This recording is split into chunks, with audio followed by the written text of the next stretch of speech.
What's up, friends, and welcome back to another episode of I'll Call You Right Back podcast. With me, your host, my name is Chad Medved. Welcome to my show. It is appreciated that you are here right now. A couple orders of business before we get to this week's episode.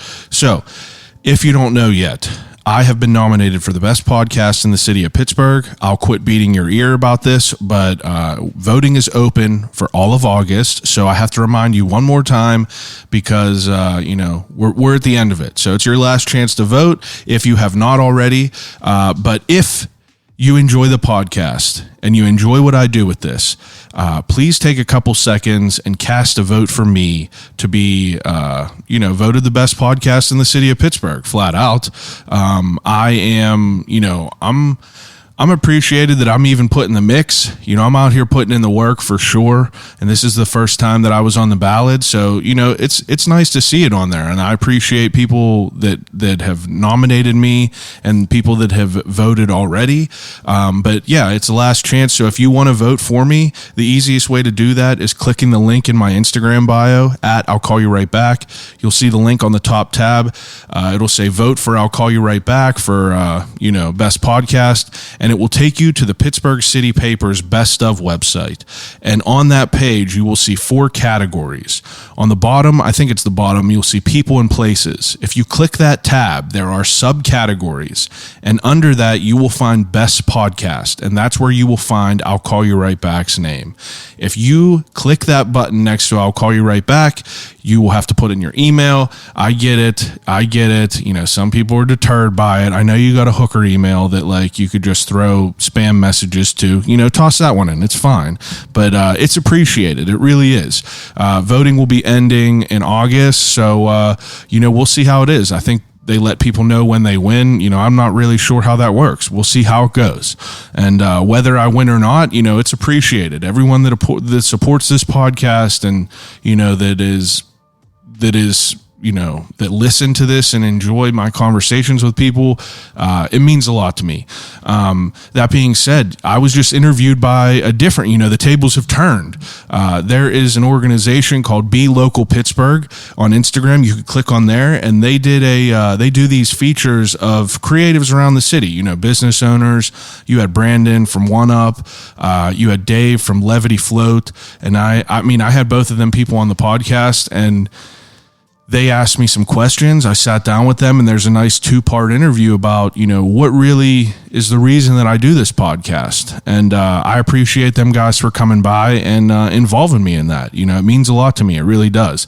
Again, check that out at Be Local at Be Local Pittsburgh on Instagram. And check it out. It's pretty good.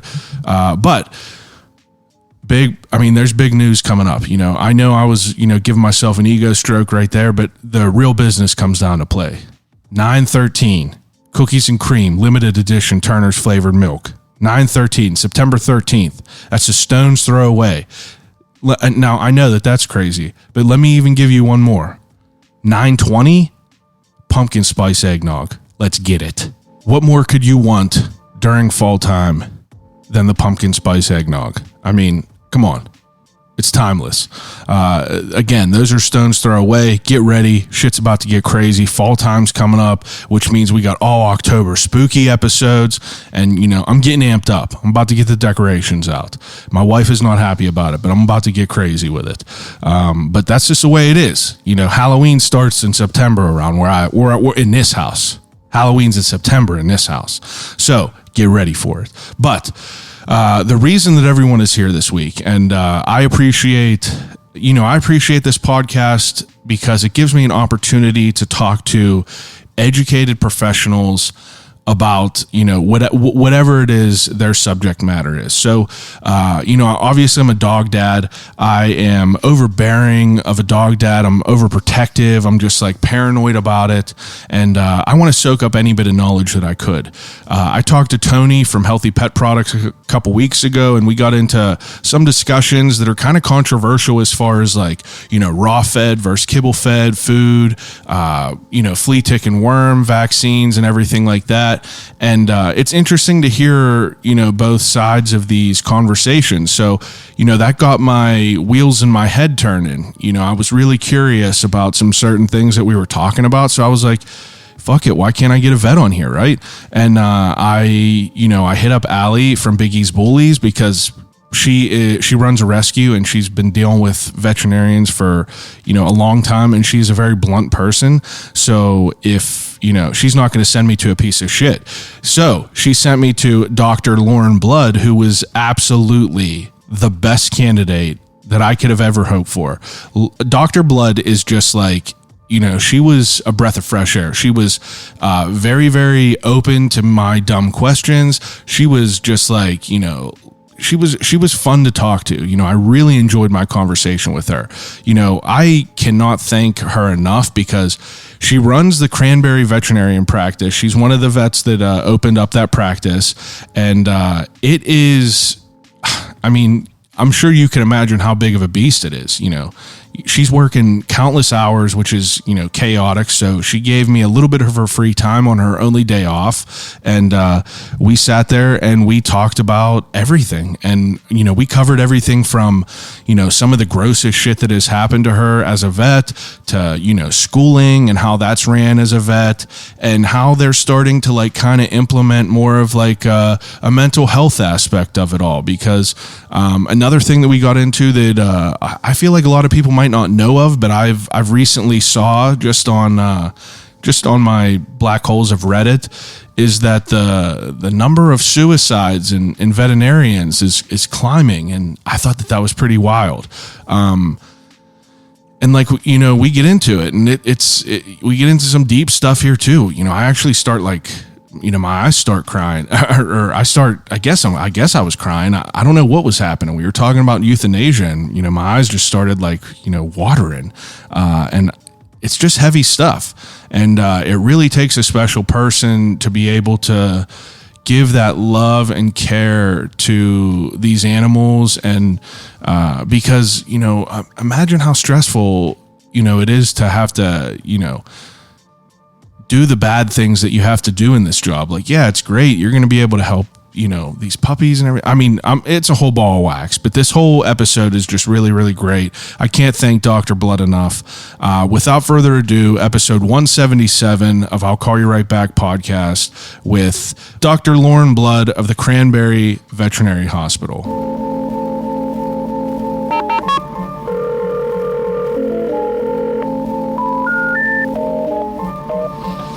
Telephone. Hello?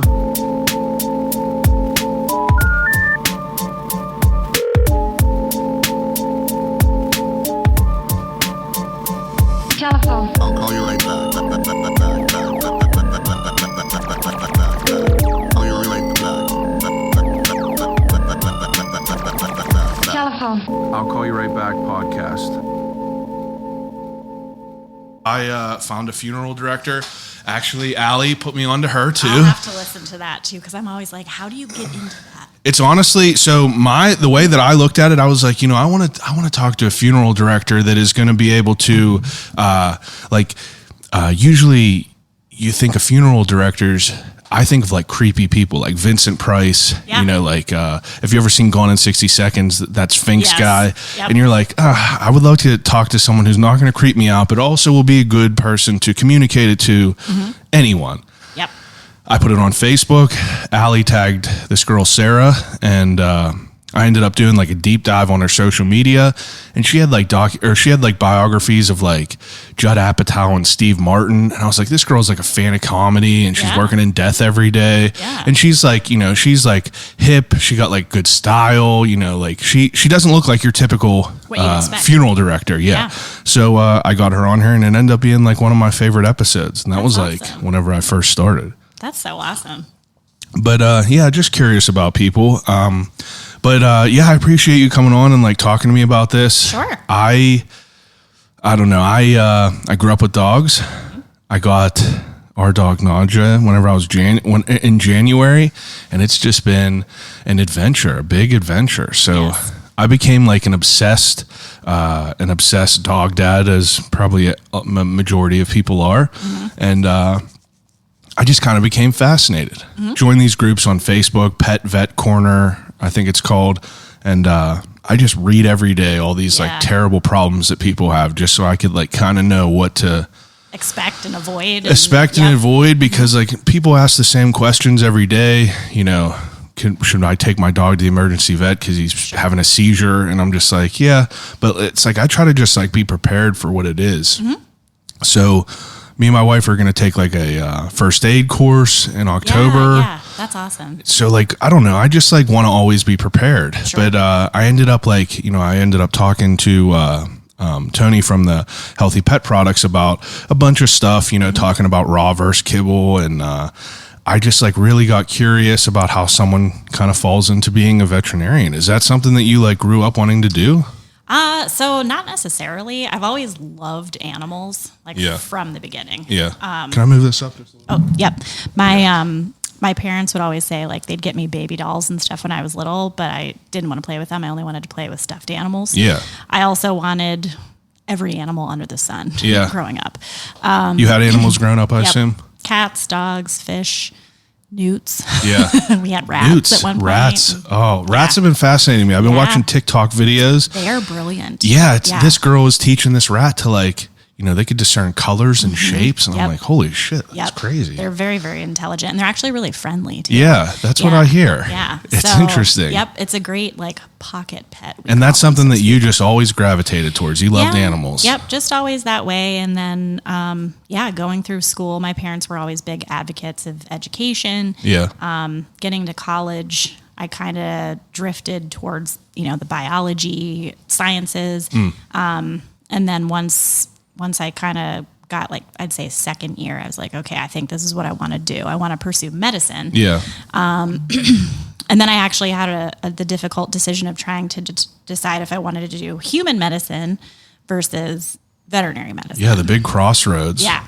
Because it's overwhelming to me. It is, yeah. And there's similarities, but there's a lot of differences. Probably the main difference, one can't talk and tell you what's wrong. Right. Yeah. Exactly. Yeah. And you've got to know every single species, basically, other than humans. Yeah. So, like, I mean, just to preface this whole conversation, I put up a post that I was going to be talking to a vet today. And if anyone had any questions to send them in, and I probably got like 35 questions of just like all different ones. But so I might work those in as we talk. Yeah. But it's super interesting because, you know, like coming into them crossroads, I feel like, so how do I want to phrase it? Is it equal schooling up? Yeah. So for the most part, it's equal. Yeah. You go 4 years undergrad. Okay. And then 4 years vet school or med school. Yeah. And then from there, you basically decide, do you want to do an internship, residency, you know, to specialize? Yeah. And it all just depends on what road you want to take. Yeah. And is there focuses for being a vet? Because one of the main questions I think 4 people ask me is like, you know, do people that, you know, vets that work on like dogs and cats and everything like that, it's like, are they also trained on like, you know, parrots and like weird shit like turtles? Yeah. And I thought that was like a super interesting question because one, I refer back to that Pet Vet Corner Facebook page. There's hundreds of thousands of people on there. Anytime anyone asks anything about like a parrot or like a reptile or a fish, they send it to a different one. Right. So, I mean, like obviously an influx of dogs and cats. Sure. Yeah. And so pretty much we have to learn a little bit at least about everything. Okay. And then depending on which school you go to, we do tend to track. So especially 4th year when you're doing your clinicals, you know, you kind of then decide, do you want to be large animal, equine, small animal, exotic? So like your birds, reptiles, things like that kind of falls into the exotics. Oh, okay. So so we all have a basic background and understanding of, you know, a lot of the differences, but it also comes down to then when you're practicing, being proficient at, you know, whatever it is that you're doing, you know, so for instance, say you've got a heart problem.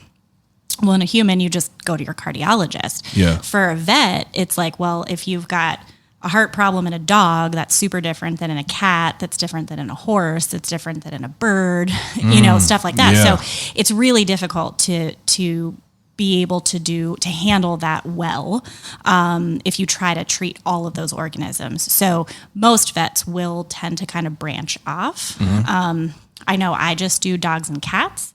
I can every once in a while do a couple of other things, but that's not what I would like to do, I guess. Yeah. Plus, there's so many different drugs and ways to treat things.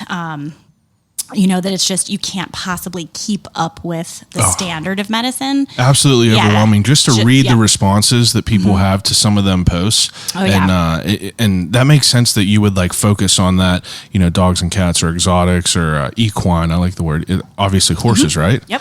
Okay. And so, I mean, like you had the focus in the beginning, you wanted to focus on dogs and cats. Yep. Pretty much. Yeah. Yeah. That's kind of how I got a lot of my experience prior to vet school. So one of the big factors that plays a role in whether or not you get into school, obviously you have to get good grades and whatnot in undergrad, but most schools require a minimum of a certain number of hours of experience.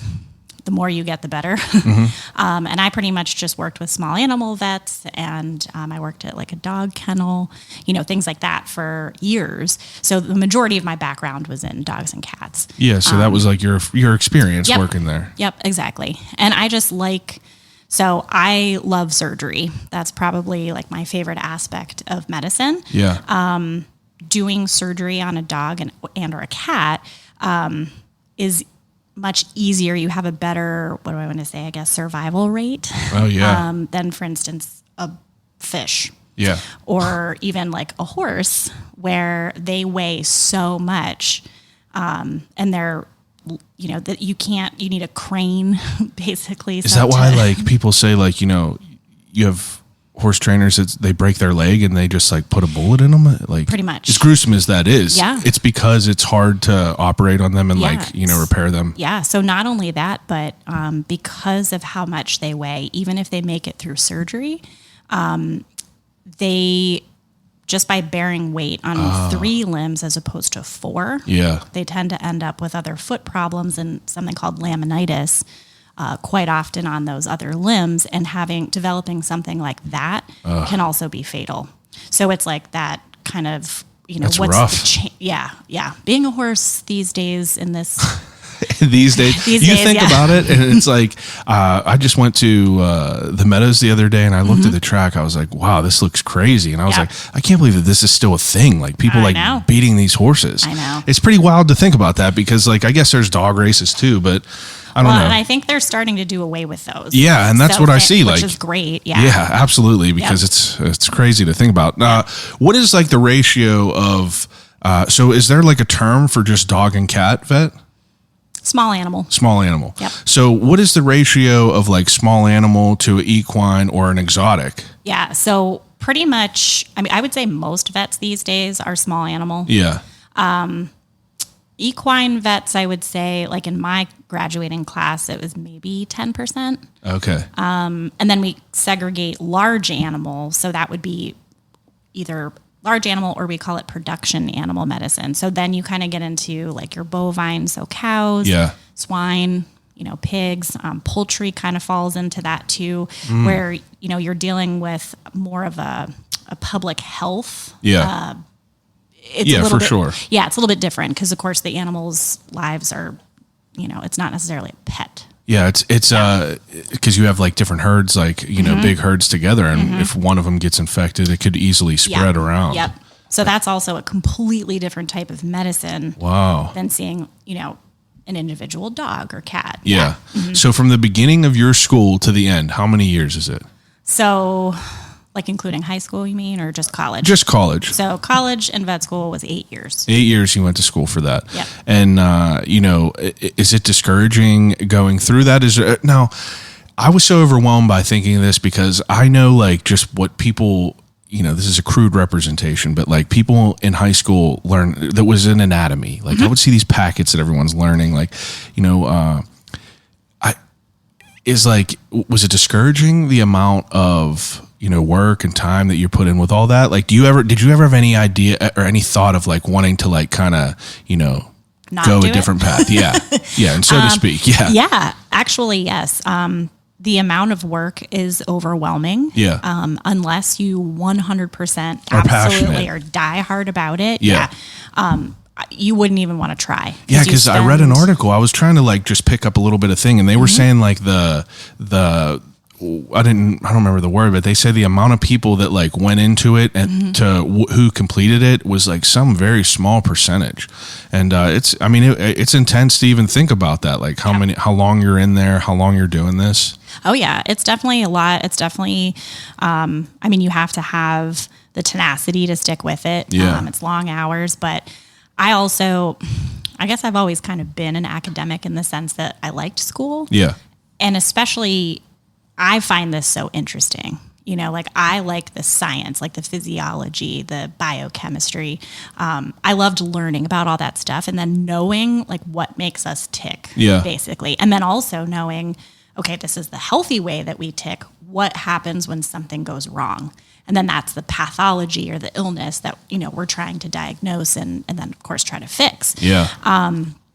So it was definitely worth it in the sense that my desire for that knowledge, I guess, was worth it. Yeah, absolutely. To do. Yeah. I mean, you going through this, like, and for you to learn all this and like go through everything, I'm curious about like what the focuses are through school, because like I see, again, I'm going to refer to this pet vet corner just because it's a good data pool, but I see people asking like, you have behavioral sides of it all, and then you have medical sides of it all. I guess they both kind of fall under medical, but is that like kind of a crossroads that you're brought to while you're in school, if you want to like go down and focus on behavioral and everything? Sure. Yeah. So, I guess, crossroads would be a good way to look at it, because in the veterinary industry anyway, behavior is its own specialty. Yeah. So basically I practice general medicine. Yeah.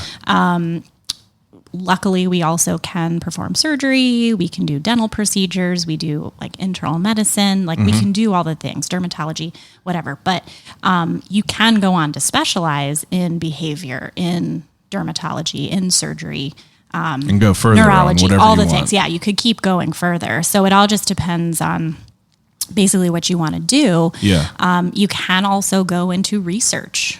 So there's a whole subsection, for that.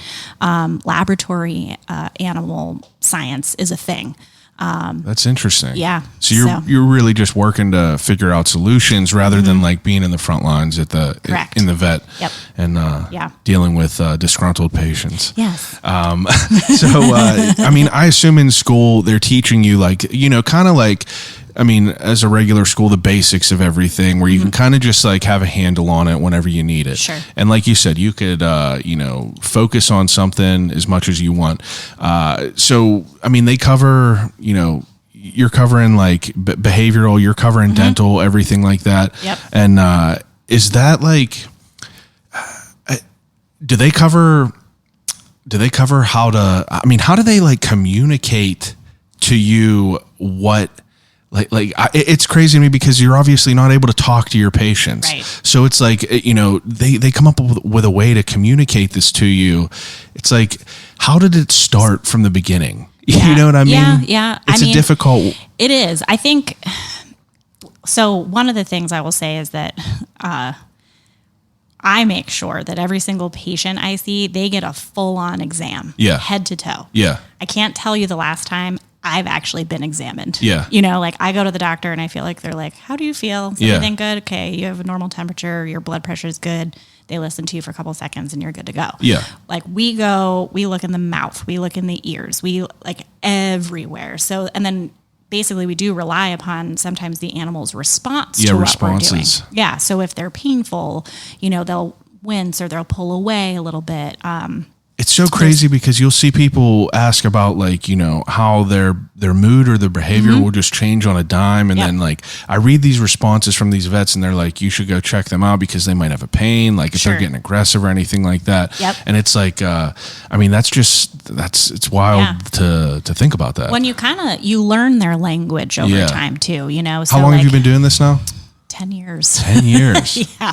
Okay. That crept up on me. You obviously are, you got experience, and like, I'm sure from the beginning of it all, like whenever you're first starting this, it's kind of overwhelming compared to now. The first year out is terrifying. I bet. I don't know of any vet that I've ever talked to anyway that was like, oh no, my first year was great. Like everyone's like, I couldn't eat, I couldn't sleep, like super stressed, and you're constantly researching things, looking things up, always second guessing, not necessarily second guessing, but making sure like, did I cover all the things I needed to? Like, did I put all the differentials on my list for this specific issue for this specific patient? Yeah. Then over time, kind of like anything, it starts to become more, you can kind of categorize things in your brain a little bit better. You can kind of recognize things without having to necessarily go through all of the testing. Yeah, certain, you know what I mean? Certain things that are common occurrences with different Exactly. Yeah, you start to see the horses, not the zebras, so to speak, we would always say. Yeah. Yeah. It's intense to think about that because like we were saying, like humans, I could tell you if I'm having like a pain on the inside of me and, you just have to kind of like build you're constructing this like conclusion from like all these little details that you have to do. Yeah. And it just seems so much more overwhelming because like you said, you don't know the last time you had a full like head to toe check. Yep. And, come to think of it, I don't really know either. It's like you usually go in. Last time I was there, I was like, oh, my knee is hurting a little bit. And it's like, they don't give a shit about nothing else. Right. But that's interesting to think about that. Yeah. Well, and that's something too, I would say that, especially with clients having to, discuss that with them as far as, we can't just look at an animal and be like, oh, it's their spleen. Yeah. So we have to go through basically like an algorithm of trying to figure it out. The physical, actually the history is the most important. You actually telling us like what your pet's been doing. Yeah. A lot of times that yields more information than the rest. So we still are having that communication pathway. Yeah. It's just secondhand information from you. But then the physical comes in, but then a lot of times that's also why we're like, okay, we have to run some diagnostics because they can't tell us. So we have to start with some specific testing.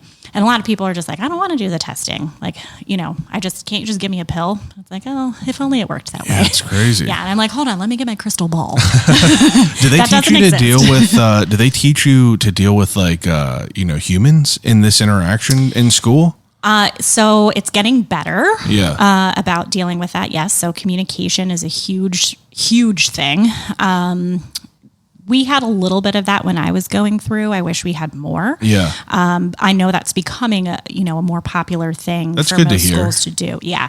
Same thing with like mental health and having a good work-life balance and being I was reading about that. Yeah. There was a lot of like the suicide awareness and stuff. Oh yeah. The suicide rate amongst veterinarians is one of the highest I didn't even know that. Yeah. That's something that's recent that has been creeping up like that? Yeah, I would say past maybe like 5 years or so, it's really ramped up. Wow. Because I think we're kind of getting to that, I'll use the word again, crossroads, where the standard of medicine, people are treating their pets like their kids. Yeah. So that standard of medicine is creeping up to be more and more like human medicine. Yeah. The average person or the average pet owner, though, doesn't have health insurance. Those tests and everything, those medications, a lot of them are the exact same stuff that humans are having done and the medications that humans are getting prescribed, but they're expensive. Absolutely. Especially if you don't have insurance. That was one of the other questions is, people were asking about pet insurance. I immediately got pet insurance as soon as we rescued our dog. Perfect. I immediately got it and I got Healthy Paws. Mm-hmm. What's your thoughts about that? I 100% think that's a good thing. Yeah. Yeah. Just like I said, especially because this day and age, like we're better at figuring things out. Treatment plans are better. It might come up with more tests and everything, but I want to be able, like my thought was that like, I don't ever want to be put in a position where I'm like, oh my God, I can't afford to do that. So I'm going to have to put put that in the back burner. Sure. It's like, a lot of these places for I pay $32 a month, I think. Yeah. And I think they cover 90% of it. Yep. And it's like $30. That's once going out to eat. Exactly. It's like, yeah, and then hopefully you never have to use it. Yeah, but if you use it one time in 10 years, it pays for itself. It does, absolutely. I have pet insurance on my animals. What kind of animals do you have personally? So currently I have 2 cats. 2 cats. Yeah, both of which they came into the practice injured and or dying. Oh, wow. Yeah. And basically that's just how I ended up with them. So they're my babies. Yeah. And then I have a horse. A horse? Actually, yes. And I don't actually do his veterinary care. Yeah. So even though like I still know some stuff, but like we were talking about, just it's too it's much. not your focus. Yeah. Then I'm just like, nope, I'm going to leave that to the vet who that is their focus. Yeah, absolutely. So he's my very large baby. How long have you had a horse? Have you always been a horse person? I've always been a horse person, but I actually only got him about a year ago. Oh, nice. He's my COVID baby. Wow, that's intense. A horse. Yeah. A lot of people are flexing with doodles and stuff. Yeah, and right. All the you're just doodles. like, I got a horse today. Yep, I did. Yeah. That's cool though. I mean, Yeah. like it probably keeps you on your toes, not definitely. knowing everything about it. Definitely. Yes. I feel like I am constantly in a state of like paranoia, just like panic. Like if she coughs or something, she does this ridiculous thing where I'll throw a ball and she sprints so fast that she can't tell where it is. So whenever she sees it, she kind of just stops and flips over. And I'm like, oh my God, you're going to slip a disc. Break something. Yeah. And I'm just always just like super paranoid about everything. So I like immediately started to like, what are the top 10 things that you should do whenever you get a dog and everything. Yep. I just try to like, keep tabs on it and be that way. But I feel like, I was driving home today and I was like, I wonder if they teach like human, the human response to human interaction in school like that, because it's like, that's one of the main things. And I see the way people react on these posts and like the expectation of everything. Sure. And then I started to see the whole suicide awareness of it all. Right. And I was like, Jesus, it just like compacts on top of itself. It does. Yeah. And I think too, for so long, well, most vets tend to be empathetic. Yeah. We're empaths. We're like bleeding hearts. Yeah. When people say things like, you're just in it for the money. Number one, if we were in it for the money, we would not be vets. Yeah. Like as far as, we have still the same level of education. We, spend the same amount of time, but we make a fraction of what human doctors do. Yeah. That's definitely not our motivation. So when someone, says something like that, especially to someone who's already sensitive, who's trying their best, who's overworked, in general, it compounds over time. Absolutely. And I can't even imagine, within the last 2 years of the pandemic and everything, like, I mean, all you see is, I can't get in the emergency vets 48 hours, all that. I mean, why? Just because of the pandemic, but why are the waits so long? Is that because people are quitting or not working? So it's pretty much that everybody went out and got a pet. Oh, okay, yeah. Yeah, so because pandemic pets. Pandemic pets, yeah. I feel terrible that I got my dog in January, but to be fair, I was going to get a dog whenever I was able to anyway. Sure. But yeah, I know so many people who got animals. Well, and I don't think that that's a bad thing. I mean, this was the first time that so many shelters have been empty. Like ever. Empty. So I think that's a great thing, but especially the emergency places, like if you're calling because you're like, my dog has an ear infection, like of course he's your baby. Yeah, so you don't want to see him in pain. Yeah. But if the hospital's dealing with something that's like bleeding out because it got hit by a car, you're gonna wait. Yeah, for sure. So it's a level of triage as well. Yeah. And it doesn't matter if you've been waiting for 12 hours, if they're like, oh, you're next on the list, and then something comes in seizing, you go back down the list. Yeah, you know for sure. what I mean? So I think that's part of it. And then as far as just like the regular or GP vets, it's the same thing. So we actually have adjusted our schedule several times to make sure that we don't pre-schedule appointments in certain spaces so they're open for that day. Yeah. Because we went from having like 2 or 3 people call to like 10 to 20. Oh, wow. And like and then people get upset, of course, when you can't get in, but it's like, we're only one person, and it's like, and I don't want to skimp on the care that each individual gets because absolutely that's gonna spread yourself too thin. Yeah, exactly. And then where does that get anybody? Now, for you to like, you get through school and you start this out, like what is a process of, getting into a practice after you graduate?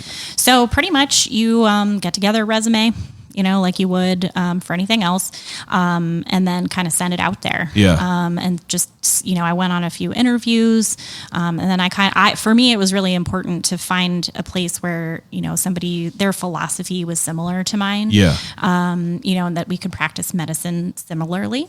So that's pretty much how that went. What do you mean by that? Do you mean as far as like, like a holistic type vet or? Yeah. So, okay. so that, there's some places that are more into surgery, others that don't do as much, Yeah. so it's kind of finding something that, kind of It's a good balance for you. Sure. Yep. Exactly. Yeah, that makes sense. Yep. So you came out and you applied and you were like, people say for teachers to get a good job, you have to move out of Pittsburgh and kind of find something like that. For vets, like, is it pretty easy to find a job here if you're qualified? These days? Yeah, I guess, these days. It's probably, we're all looking. Yeah. So, I mean, we've been looking, we would actually like to hire 2 vets at this point if we could. Yeah. So, and the problem, again, is just that they only have so many kids going through school. Yeah, absolutely. And then COVID hit and bam. Yeah, it starts to wash away everyone. Yeah. Now, so you are in Cranberry. Correct. Is that where you started? No. So I started in the North Hills. Okay. And then decided to go off on my own and start my own practice. Oh, that's your practice so up that's there? my practice, yeah. Wow, so, congratulations. Thank you. Yeah, That's we just awesome. had our 4-year anniversary. That's amazing. Yeah, and I did go into it with a partner, Dr. Ife. And we've just been chugging along, but we really like the area up there. Yeah. And I really wanted to be able to tailor the medicine and then also the experience of going in. Yeah. To how you want it to be. how I want it to be. Yeah. Yeah. And I always think of I wanted it to seem like a spa. Yeah. It's scary enough when your pet's sick. For sure. I don't want the surroundings to be negative. Yeah. And I want the animal to be calm. I want you to be calm because if you get revved up, your animal's revved up. And then if their heart rate's through the roof, you're like, well, is it through the roof because they're scared and upset or is it because there's a problem? Absolutely. So. Oh, that's a good point. I didn't think about that. Yeah. I went into the place that we take our dog and, the girl was like, yeah, well, they're definitely nervous because anytime a dog comes in here, like there's pheromones and everything coming out of a dog. So if one dog's super scared and another dog comes in, they smell that and like they get freaked out. And I'm just like, geez, that's crazy to think about that. Oh, yeah. But opening a practice, I feel like would have to be like kind of, I mean, maybe it's not as overwhelming. I'm sure it's a beast to do, but it's awesome that you're able to create your environment there and do how you want it to be. Yes. I loved that aspect of it. And it was a beast, like you said, to do it. But at the same time, going through vet school, I was like, oh, that's true. We can do this. Like, this is totally fine. And it's like, you still have to have some basic business skills and whatnot. But, as far as the actual practice and what our business model you're in the is going groove, to be. like you're trained for this, exactly, built for it. Yeah. So you came out here and you said 4 years you've been there. Now, in your first year, you said it was overwhelming. I'm sure it was. What is? I just want to start going through some of these questions that people ask. Sure. One of the main ones was euthanasia. Yes. That is obviously probably that's everyone's most extreme thing that they're going to have to deal with. And, it's intense. Whenever we were about to, rescue our dog, I get emotional thinking about that stuff because it's like, you're like, it's not like a gamble, but it's like, that I knew that I was going to put everything into this, to this dog. So I knew that it was going to be like intense. I knew that, I was just like throwing my heart out there kind of. And I think about that, I go down a hill or go down a hole and it just takes me there and I'm just like, Jesus. But it's like your first experience of that, like, what's that like? The first time that I had to do it myself. Yeah. It's definitely, it's harder to compartmentalize your emotions. For sure. But I will say not that I want to say that it's easier than I thought, but when you see something suffering with illness for however long or pain or whatever, and you can stop that suffering, that's kind of the mental state or emotional state that I prepare myself for. Yeah. Which takes some time to get there. Absolutely. For sure. And I would not euthanize, like convenience euthanasias, like some people talk about that. Yeah, I would never do that. But it's definitely one of those things that it's necessary evil. It is a necessary evil. And it's one of those things that, like, when you're responsible for taking something's life, it's it's hard to explain Yeah. because you're like, this is something I've never done before. It's not reversible. Yeah. This is permanent. And actually one of the harder things too, because at least what we do is we sedate the animals first so they fall asleep. They don't even know. Yeah. But it's the people. Oh, absolutely. That's Yeah. what I was going to ask you next. I was going to ask you, do they teach you any sort of like mental health in that regard? Because I feel like that's such a huge part of being a vet. And it's such an important part that I feel like that, I would be upset if they didn't focus on that a good bit. Well, and honestly, they really didn't. Wow. And I'm hoping that they do now. Yeah. Because I'm even starting to try to train clients and people and anyone that I talk to have boundaries. Yeah. Like if your vet is off, let them be off. Like they need to have that day off. Yeah. They need it. They need it. It's not that they're just, they're not there for you. It's Exactly. they need it. They need it. Yeah. And when I've had many people that will like message me on Facebook or, and they're like, hey, my cousin's friend's dog is having this issue. Like, can you call her? And I'm like, well, number one, no, because legally I can't give any advice unless I've seen the patient. Yeah, I have to establish a client-patient-doctor relationship for me to it's a anything. liability. It's you a don't know liability, anything yeah. about it. You could tell them one thing and the dog could die. Yep, exactly. And that's where I'm just kind of like, are you kidding me? And it's like a Sunday night at like, 12, midnight or whatever. And I'm like, I can assure you, I would never do that to you. Just saying that's okay. I would never do that to I you. appreciate it. That's crazy though. Yeah, but that happens a lot. And even like my family now, they're just like, they won't give out my number to anybody. And they're just like, if anybody has any questions, call the office. Yeah. Don't call her.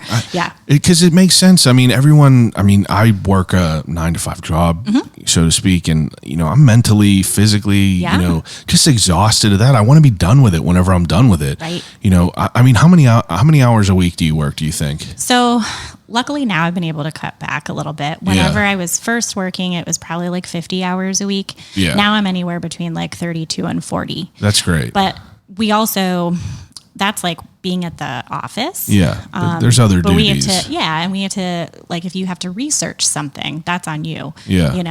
If you have to call, a specialist or something, that's more time, doing records and whatnot, because the records take a ton of time. And these are things that like you're responsible for the lives of these creatures, and it's like I'm just responsible for a pipe, like a drawn a pipe that like I cannot take my work home for me, but I feel like it's hard to disconnect that. Or, I assume you can't do that. You can't just like leave your work at work. It's very difficult. We've been trying. I've really been trying to work on that as far as setting up boundaries for myself, for my staff too. Like we try to, so for instance, one of the things that we do every year, we do like a staff retreat. Yeah. We shut the hospital down. We take everybody, we've been going to Deep Creek for the weekend. Love it. And we have one rule: do not talk about work. Yeah. And we're going to just be normal humans for a little bit, relax, kind of decompress. So we have that time frame that you're not thinking. To just shut the computer down for a second. Shut it off. Yep, exactly. Yeah. And like give it a chance to just like, cool off a little bit. Yep. Come back to your identity as a person, not your job.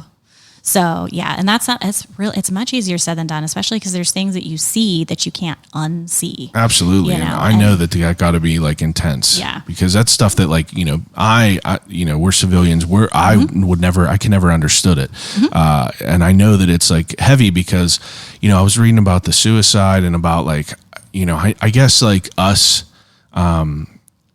meaning regular folk, I guess we just don't like, it's easy to not pay attention to that like that you have to deal with all that as far as like people's lives. These are like people's kids, so to speak. And it's like you have that pressure on you, right? And I started reading these articles about that, and I was like, damn, that's so intense that like that's like I feel like it was so overlooked because I've never heard about it before. Right. Well, and that's the thing is it's also easy to be like, if you're like worried about your dog, but we're worried about your dog and the 20 others that we saw that day and are still going to see. Absolutely. Or, when people are just like, I've been waiting here for 10 minutes. And it's like, well, I'm in with a euthanasia. Yeah. I can't, if you're upset and you need more time because you're literally saying goodbye to your best friend. Yeah.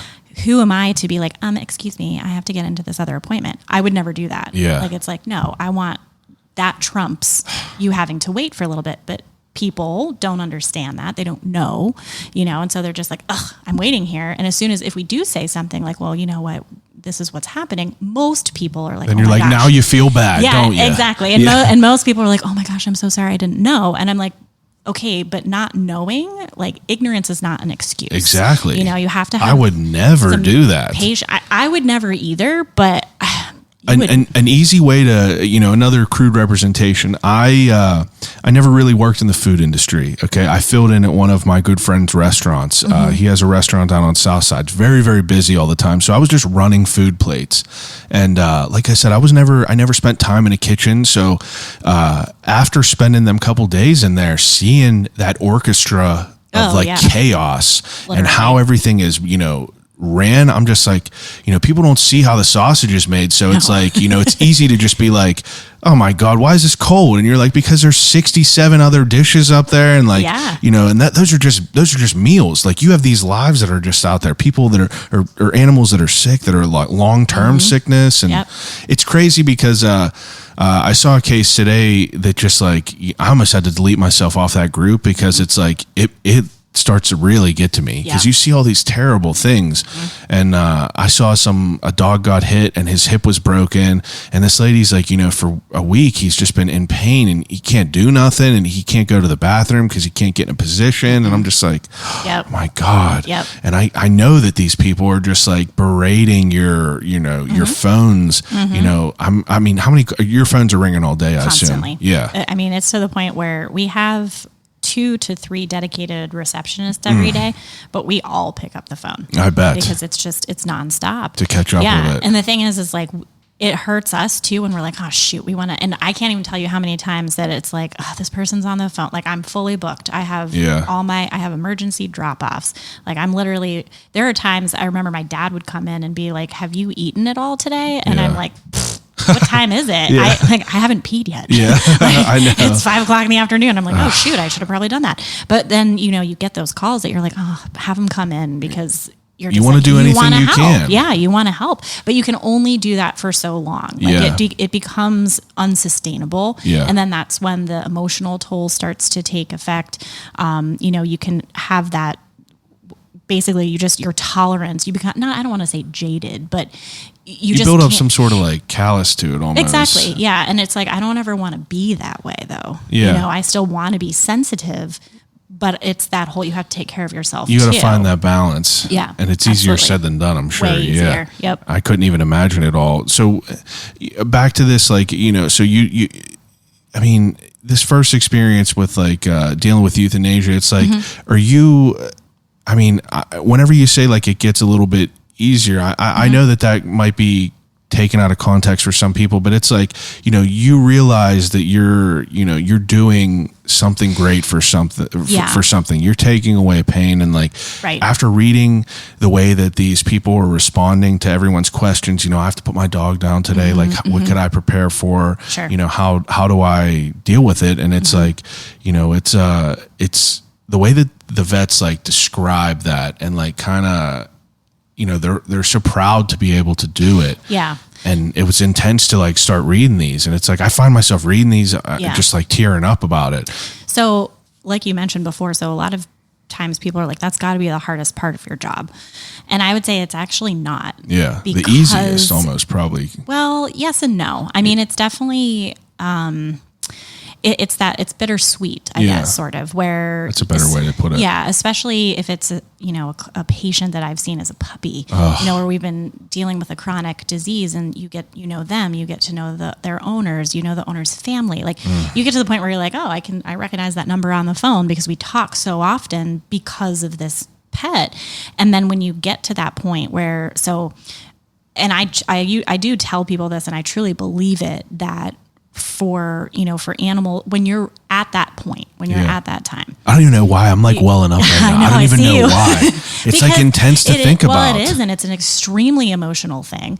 But it's, it's the last best thing that you can do. Yeah. If there's a terminal illness and you cannot fix it and it's only going to get worse. Yeah. That's what I look at it as, is that it's like, okay, we're taking away that suffering. I also believe that we'll see them in heaven one day. Yeah. And that they'll be healthy. For sure. So maybe it's a little easier for me too then, because I truly wholeheartedly believe that we will. Yeah. But seeing an animal in pain, seeing them, just fall apart is, it's heavy. You can't unsee that, and so that's where I'm kind of like, and it is an honor sort of to be the doctor to do that. Yeah. For most of my patients, like I want to be the one there. And also because I know, so I actually euthanized my own dogs as well. They lived to be almost 19. Wow. So I was like, yeah. 19. What kind of dog? Oh, he was like a Chihuahua terrier little mix Jesus, thing. I don't 19. know. Yeah. Wow. So he was, I got him in 8th grade. Wow. So yeah. But it was one of those things where I was like, I want to do it because I know that the cocktail that I use to help to sedate him, he's going to fall right asleep. He's not going to know. Like then when I give him the injection that slows down the heart until it stops, I know how much I'm giving. I know how I'm pushing it. And then I get to be the one to listen to confirm, that yes, he has passed. Yeah. And there's some, I don't know, a strange sense of just, what do I want to say? Like I get to be there for that ending. Yeah. It's like I get that. Cause I was asking, the funeral director, I was talking to her, I was like, it's intense, I'm sure, because, you're dealing with these people. And I'm like, one of the listener questions was like, would you ever, embalm a family member? And she was like, I would love to do that because like no one's going to take better care of them than I will. Yeah, exactly. That's and I was how like, I that's feel such a about great it. way to like think about that. It's like, I'm doing this because like, I'm going to take care of it. Like, and, in the funeral director, I ended up talking to the head of PIMS Mortuary Institute or Pittsburgh Institute of Mortuary Science. And I talked to like one of the directors up there, and he was a guy who like got into it, after he was like 30, and he got into it because he saw a bad job being done on like his grandmother or something. Oh my gosh. And he was like, I'm going to do this and I have a responsibility to do this. And like, he lives for it now. Yep. But yeah, it's intense to do that. So, I mean, that's something that you experience like, daily, weekly. Daily. Yeah, it's a daily thing, but it's definitely, I can't imagine not doing what I do for a living, because then I also get the opposite side. The great of it all. A young puppy. Yeah. Or like we did a C-section on a golden retriever and delivered 11 puppies. 11? 11. Gee, what's the most you've ever seen? That was probably, personally, I think that was the biggest. Jeez. But so you get to literally, it's the circle of life. Yeah. So that's an emotional time too. Absolutely. And it's still stressful because I was doing the C-section, so I have to be focused on the mother. And then put your emotions to the side. Yeah, I'm like, that's separate. Yeah, my whole staff was there to take all the puppies and stimulate them. That's crazy. 11. Yeah. And they started nursing before mom was even awake. Wow. Yep. That is just wild. Yeah. And then literally about an hour and a half after, mom was up and walking out to go home with her babies. That is just amazing. Yeah. And then I still see those puppies, a lot of them now, as patients of their. That makes me feel so good. Yeah. They were so happy whenever we took our dog in the first time. They were like, "Oh my God, who are you?" Yeah, it's just so like, cute. It's just so fun to like, I feel like it would be such a great experience. And like you said, it's like, you have to deal with that like dark end of it, but it's like the circle of life. You also get that great, like a puppy that's just like getting its boosters, getting ready to go out there and live the world. Exactly. And it's fun, and I feel. It puts life in perspective too. Yeah. Like I don't worry about a lot of things that I'm used to. Yeah. Because I see some of the darker sides. Yeah, for sure. Of things. And like it makes you appreciate so many little things in life, and be like, oh, I don't want to take this for granted because it could be cut so short so quickly. Girl I interviewed yesterday, she when she had a brain tumor when she was 17. Oh my. Yeah, and she was like, made me grow up, and she Yeah. was like, now I just don't take shit for granted, basically. And I'm just like, wow. Yeah. But yeah, it's really intense. That's like, it's so for you to have this crazy last couple years, and I'm sure all your time is crazy. Yeah. What were some of the things that people were asking is like, what were like.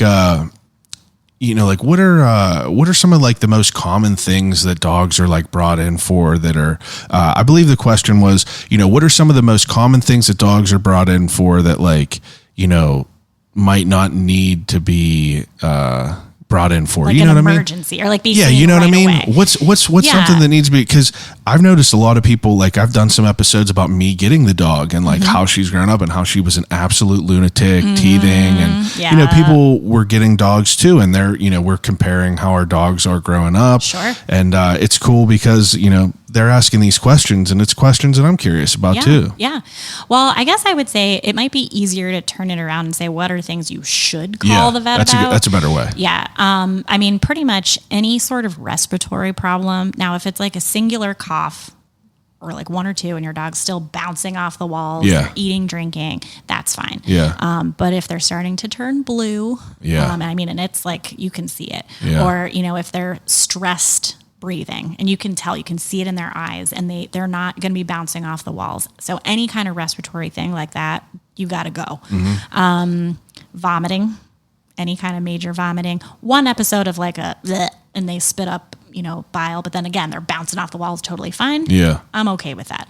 If it's multiple times within, 6 to 12 hours, then I'm getting a little concerned. Yeah. So stuff like that, those are probably the biggest ones. Seizures are something, so we do get a lot of calls with seizures. Unfortunately, most of the time you actually get the animal in to the hospital. The seizure typically is over. Yeah. So the worst thing about it is if it doesn't stop within, technically we say 2 to 3 minutes. Yeah, that get is 'em there. Bad. Yeah, get 'em there. You got to go. But yeah, so those are kind of the big things. The big tells. The big tells. We get, pretty much. We have so many things that, like you said, as far as what's not an emergency or what you don't have to go for. But I've had so many calls as far as like, oh, we found a tick and we want to bring our dog in, and it's a nipple. Yeah. And I'm like, well, at least I'm glad you're watching. Yeah. I'm glad you're looking. Yeah, overprotective. Overprotective. Yeah. I'd rather that. Like that's a good thing too, because someone asked about is the flea, tick, and worm. There's obviously them articles out there that Sure. are saying like, oh, this is causing all kinds of negative, bad stuff, and I'm sure we'll get into both hills. Someone's going to die on one hill Exactly. or the other hill. Exactly. And I know that it's like people have their own way of looking at things, but I feel like it's important to kind of hear both ends of it all. Oh yeah. But yeah, the tick stuff, people wanted to know about like the flea, tick, and worm. What's your thoughts on that? So absolutely, yes. Yeah. You have to do flea and tick and heartworm prevention. Yeah. I will say, however, though, the type does matter. Yeah. I know there was that whole article that came out about the Seresto collar. The Seresto collar has been out for 10 plus years now. And I can say, at least from my experience, knock on wood, I've never seen a reaction severe enough to, cause a fatal illness. Yeah. The worst I've ever seen is just like a skin irritation. Yeah. That they're just sensitive to that class of drug. Yeah. The other big thing is counterfeit is huge. That's what I saw. They were So- making fake collars like that. Oh yeah. So yeah, if you're getting from like a big box store where you don't necessarily know where their sources are coming from, Yeah. you To gotta save be, a couple dollars. Exactly. Spend the extra. Exactly. Yeah, you got to be cautious. Yeah, if it's coming straight from Bayer, Yeah. and like as vets, we're not allowed to do third-party sourcing. Like Yeah. we have to get it direct From the company. manufacturer. So Yeah. you know that it's legit. You know that it is. And then also, if you have a reaction, if it's coming from the vet so it's coming directly from the manufacturer, a lot of those have a guarantee. Yeah. So if there's an issue, sometimes they'll cover at least the cost of the collar, or, sometimes they'll even help contribute to, if you do need vet care or something. So I don't have an issue with the Seresto as long as you source it appropriately. Same thing with with the oral ones. Yeah, like we're on the Simparica trio. Yes, I love the Simparica trio. Okay, Yeah, that's good. because that one's just like it covers all your bases. She loves once it. a month. Yeah, they eat it fine. Yeah. One and done. Yeah. So yeah, I like the Simparica trio. How do the topical? How does that work? I feel like that's not. Is one more effective than the other? Yeah, so I do. Yes, the oral ones. It's kind of a newer class of drug. Yeah. Than what any of the topicals are. That just does work better. Yeah. The kill time is much faster. Yeah. And of course, the faster you kill whatever bug, the less likely they are to transmit something. Yeah. The topicals they're chemicals. Yeah. I mean, they still have to be regulated, and fipronil that's in Frontline. I mean, they do put that in. There's certain third world countries. It's in the drinking water. Oh wow. Because it does kill things, but it's very safe. Yeah. But it's technically still a chemical. Yeah. But yeah, it's just basically absorbed through the skin via a different mechanism. But if your animal goes swimming or whatever, yeah, it's going to come off a little bit easier, rolling around in water, soak grass. Yeah, and if there's, if you don't apply it perfectly, if you don't part the hair just right or whatever, so there could be application issues that it's human error. Human error, and then a lot of dogs and cats don't like it, so then it makes it kind of gross. Plus, people don't want their shit all over the furniture and everything. Yeah. Now, let me ask you this. So, I've recently researched, are they called titer tests? Mm-hmm. Now, I'm curious about this because, usually someone who is of the, the raw fed mindset, mm-hmm. they might have the mindset of no vaccinations mm-hmm. or things like that. And, a lot of it is like, you're going to find whatever you want to find online. Yes. If you find what's bad with this, there's going to be 1,000 articles of bad things. Yep. If you find what's good, there's going to be 1,000 articles of what's good. Correct. It is so hard for me as, I don't have a dog in the fight, no pun intended, but it's so hard for me to not take advice from a trained medical professional. Mm-hmm. You know what I mean? Yes. It's very hard for me to not do it. Yep. So obviously I take the other opinions with a grain of salt, and I chew everything up myself, and I develop my own opinions with it. Sure. But what is what about the non-vaccination? So I was reading about these titer tests that not every time animals need vaccinations as frequent mm-hmm. as we give them to them. Sure. Speak to me on that, please. So technically that's probably the case. Yeah. Anytime you're coming up with a protocol as far as how frequently to vaccinate something or someone, you're going based on averages. So whenever they do the studies, they're testing antibodies throughout to see how long, how much antibody and then how long does it last. So they come up with the average that the average animal would be safe before the next vaccination. So it's almost kind of like the COVID thing where it's like, well, we should be good for a year. Oh, wait, never mind. Yeah. Now we're going to have to get vaccinated again in 6 months or whatever. So basically that's what they're saying is the average. There's always going to be an outlier. So there's always going to be some animals that don't make enough antibody. And so technically they might need to be boosted if we were checking titers sooner. And then the other ones that could technically even have antibodies longer than that. Yeah. So it's basically just we're looking at population. Yeah, and the average of what it is. Right. So for instance, like with distemper, the distemper, once you're an adult, is an every 3-year vaccination, at least in the state of Pennsylvania. You probably have more antibodies against it that last longer than 3 years. Yeah. But following this protocol for however long it's been now, I mean, we had virtually eradicated distemper. We have breakthroughs every now and then, but rarely. Yeah, I mean, so the disease control it worked. Yeah. And so now we're left with, okay, so most dogs don't get distemper, but if you get distemper, the likelihood that it's going to kill you is pretty high. Yeah. So is it worth the risk of not vaccinating? Yeah, exactly.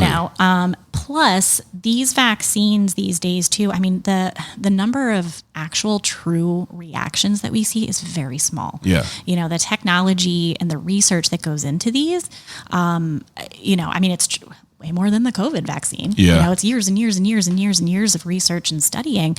And so that's something where it's like, until I see more reactions or we have more problems associated with it, I wouldn't change.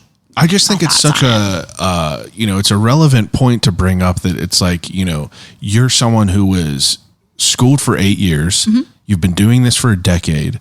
You have experience on this. Mm-hmm. If you saw a lot of negative, obviously you're in this for the right thing. If you saw negative, I'm sure a lot of people would raise a red flag. Sure. But if you see these articles or these posts that these people are making on that Pet Vet Corner, hundreds of thousands of people, someone will say, what are the pros? Or someone say, should I vaccinate my dog? Mm-hmm. All these vets are saying yes. Mm-hmm. And like, you might have 1 out of 20 that are like, you might not need to all the time. Right. But it's like, 19 out of 20, how is that? Right. Well, and it's like, I look at it as it's a numbers game. Yeah. The goal is, we don't want an epidemic. Yeah. We don't want it to become something that is super contagious, that, the majority of the population suffers from something. Yeah. If you can control it with something that's relatively, mild, as far as, I mean, these vaccines now, there's like nothing in them other than whatever viral particle or whatever it is that the vaccine's for. So even with the adjuvants and stuff, where that's, when we used to have more reactions, there's very little of that in a lot of the vaccines these days. Yeah. Like I said, the technology and whatnot that goes into it is so superior, to back in the day. Yeah. I mean, like, it's refined. I mean, how long has it been going on? Yeah. It's like, you would think that, every day it's going to progress, and it's interesting to think about that, because like, I always like to play devil's advocate, and I read the other side of like the negatives of these vaccines and over vaccinating your animals. And like, I understand that. And I see that, but there's always like, there's always them cases that like are the extreme cases. Sure. So moving to the next point, but kind of the same topic, was like the raw fed versus kibble fed. Mm-hmm. Someone is going to die on their raw fed hill, and people are going to die on their kibble fed hill.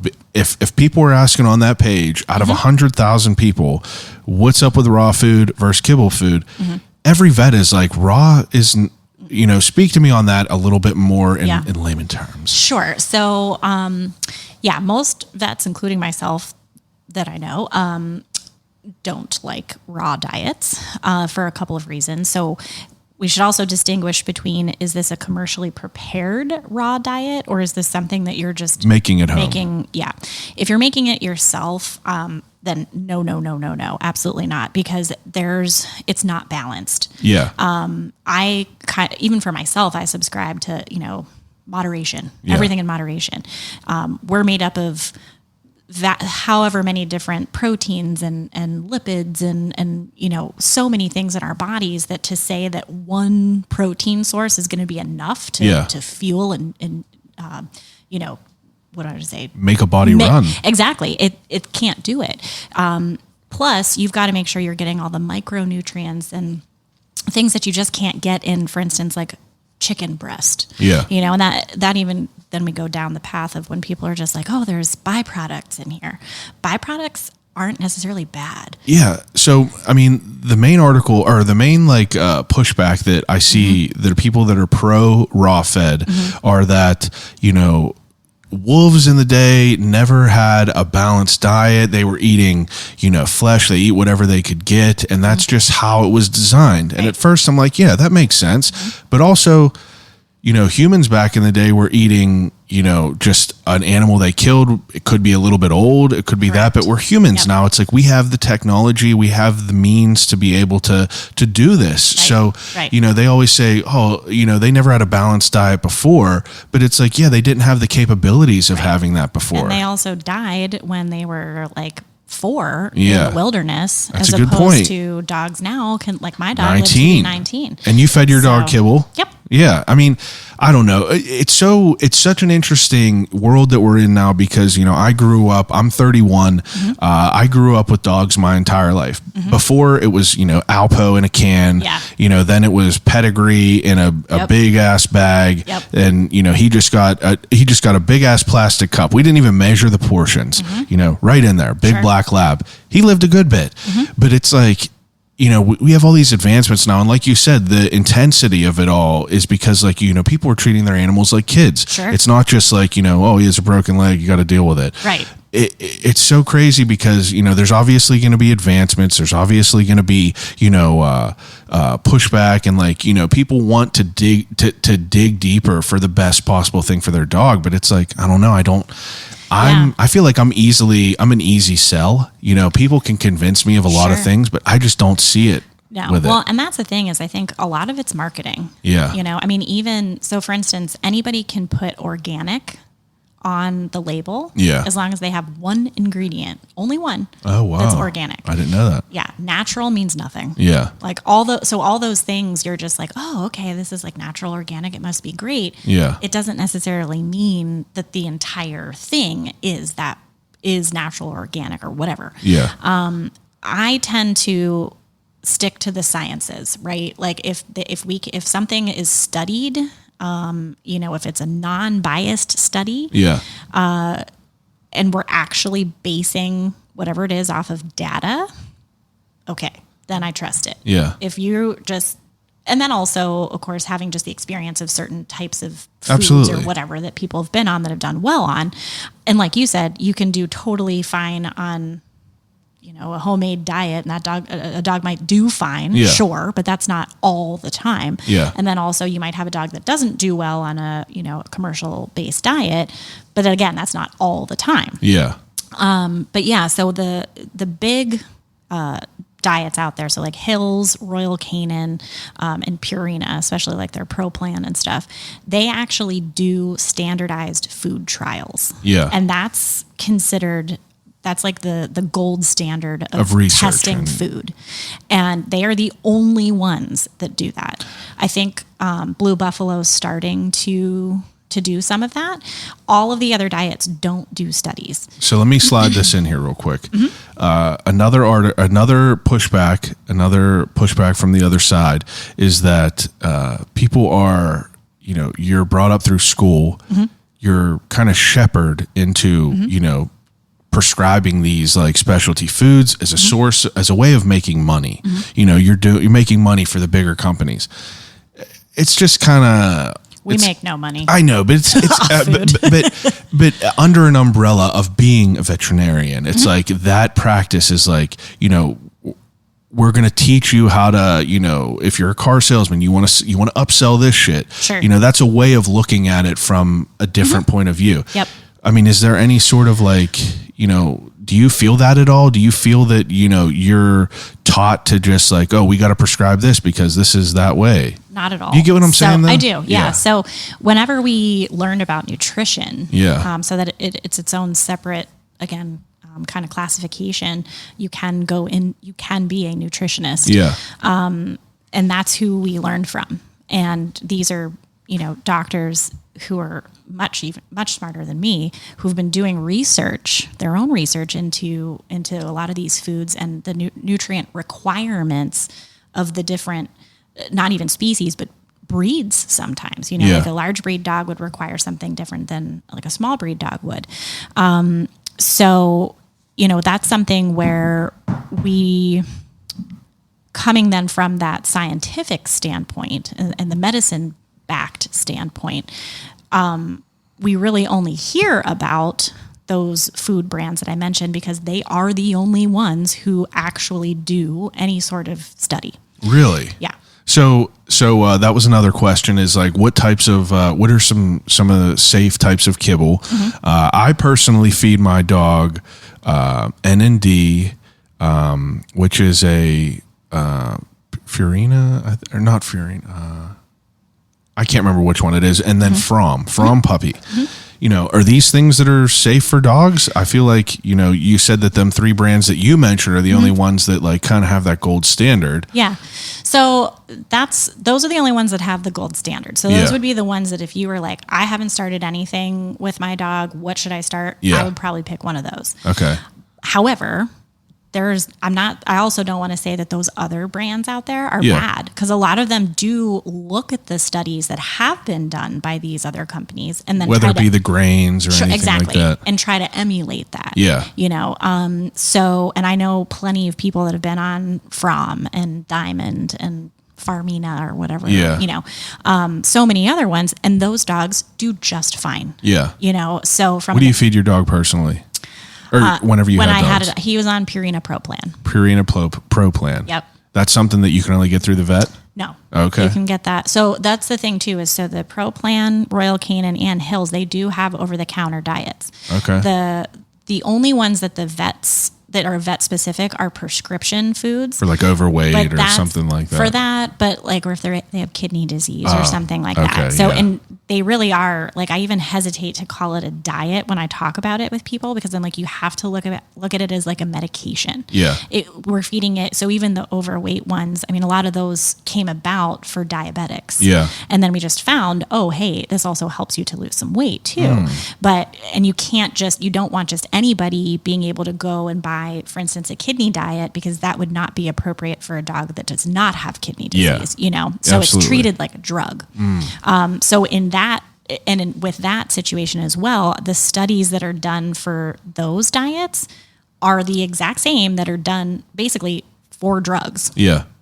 So they basically goes through the rigorous testing. It goes through the of it testing, all. yeah. And so that's where I'm like, I can actually say I do trust that it's doing what it says.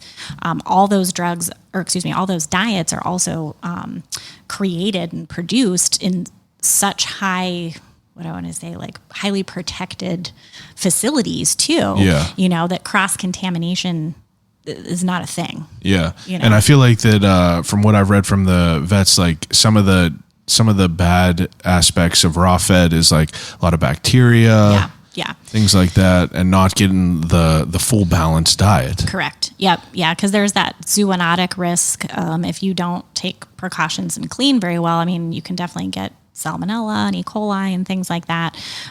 So that's just like a risk, especially if you have small children or something like that you may not want to take. And then, like you mentioned, the balanced diet, it's not at least guaranteed. Yeah. As well. What about I obviously feed my dog as kibble fed, but what about like adding in certain things like, dried chicken heads or something like that? Is that something that like is, allowed, or not really allowed, but like, that you stand behind? Yeah. Unless you have, a dietary restriction for some other issue. Yeah. A lot of my clients, I have them put like green beans or corn or carrots. So all kinds of things like that. Freeze dried pieces of meat or whatever. A lot of people will do, because then it does kind of avoid a little bit of that raw. Yeah, we have like freeze dried beef liver or something like that. She loves it. Yep. It's weird because you go into like some of these pet stores now and you have like whole turkey legs there, and it's just like, holy I know, shit. it's crazy what they have. Yeah, and I kind of look at it as, again, like everything in moderation. You don't want to feed her only chicken heads. Yeah. And it's like every dog is different also. Yeah, exactly. We just tried to switch up the food just to give her, I like to, I just think, I like different tastes. I would like to give her a little bit of a different taste.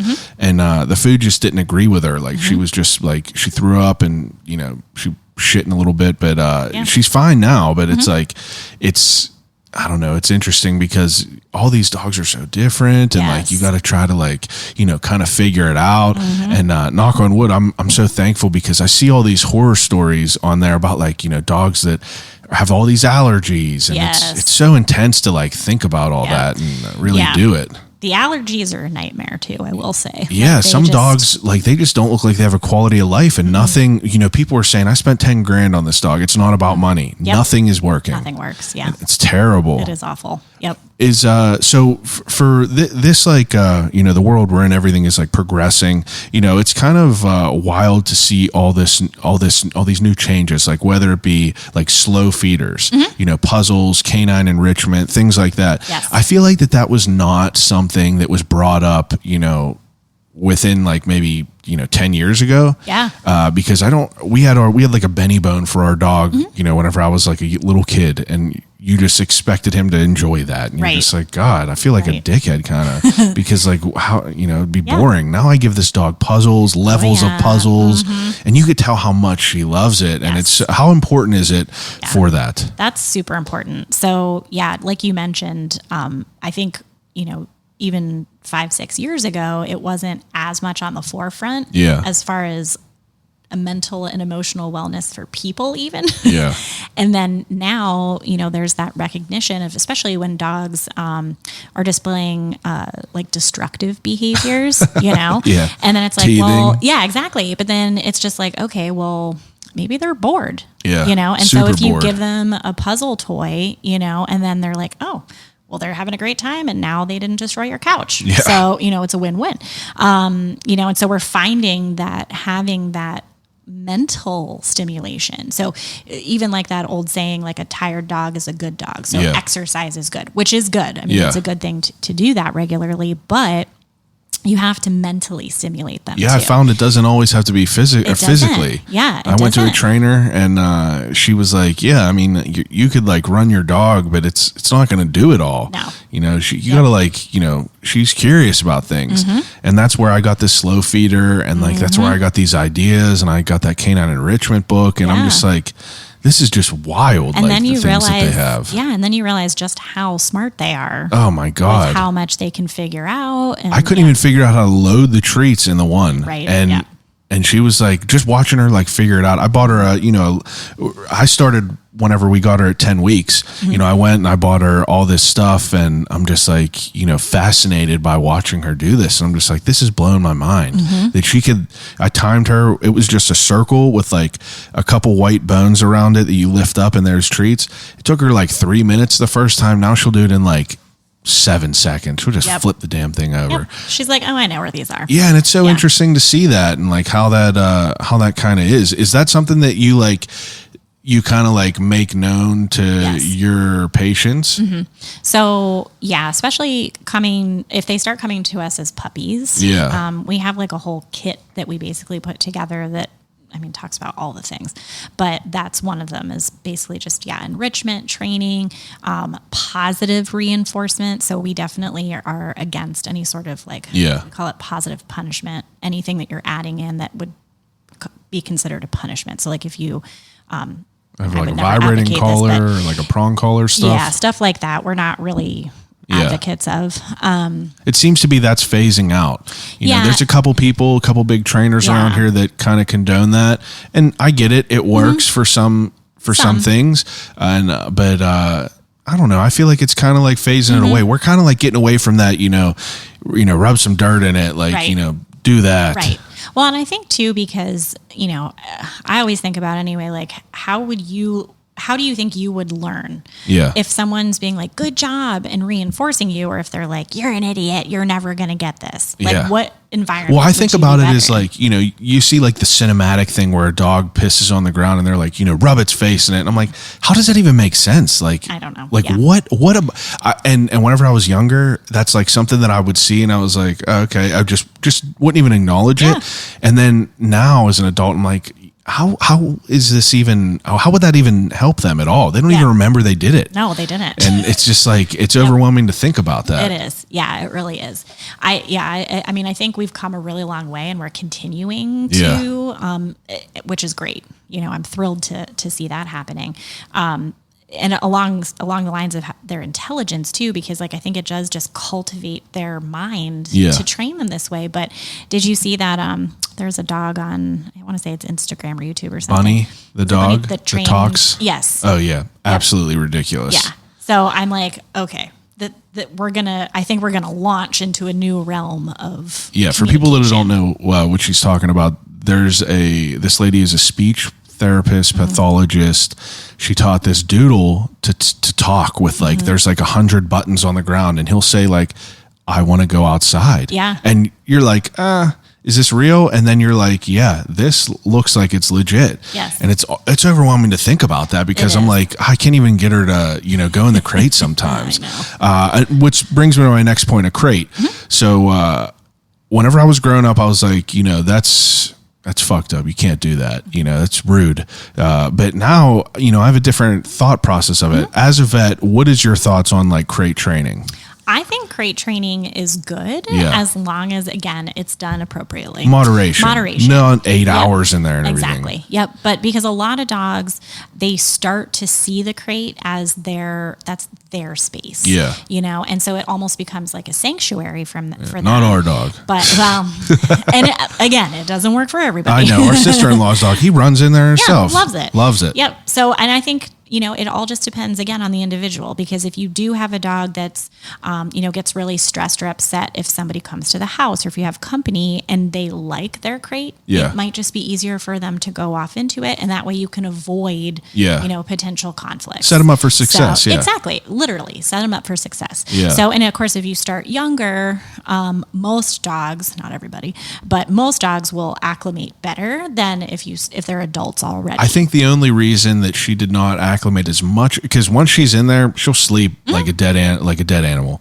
But I think the thing that we didn't do right was I should have got a cover for her crate, because I just started recently using this just a few weeks ago, putting a blanket over it, and it's just like she's still young to the point where she can't turn her brain off. Yeah. Like, she's not one that, if me and Antoinette are sitting here laying on the couch, like, it's very rare that she'll just lay down. Even if like she's been, stimulated and ran, she's just like buzzing around. Yep. But if I put her in that crate and she sees us moving or anything like that, you see a head pick up. But if I put that blanket on there, I could literally hear her snoring. Yeah. And it's just like, it kind of like it puts like blinders on her so she doesn't get that distraction. Yeah. But I was like, I should have been doing that from the beginning, but it's. Yeah, that's a great point. A lot of times we'll recommend doing like, playing classical music or something like that when you're doing the training as well. Yeah. You can get like one of those old, alarm clocks and like wrap it in a towel, and that like simulates mom's heartbeat for like young puppies. Yeah.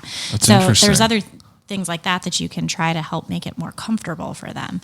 But yeah, I like the covering the crate because it just makes it like a nice little cozy area. Yeah, because it looks even cozier. I'm like, why didn't I do this before? Yeah. So a couple more questions that are interesting that I want to get into. One of them was, what's the nastiest thing that you've ever experienced in there? And I immediately Googled gross vet pictures, and there's just pictures of dogs shitting all over vets. And I'm sure that that's something that happens a good bit. Oh, quite often. Yeah. Oh, wow. That's actually a difficult question because there's a lot of gross stuff that happens. I would say,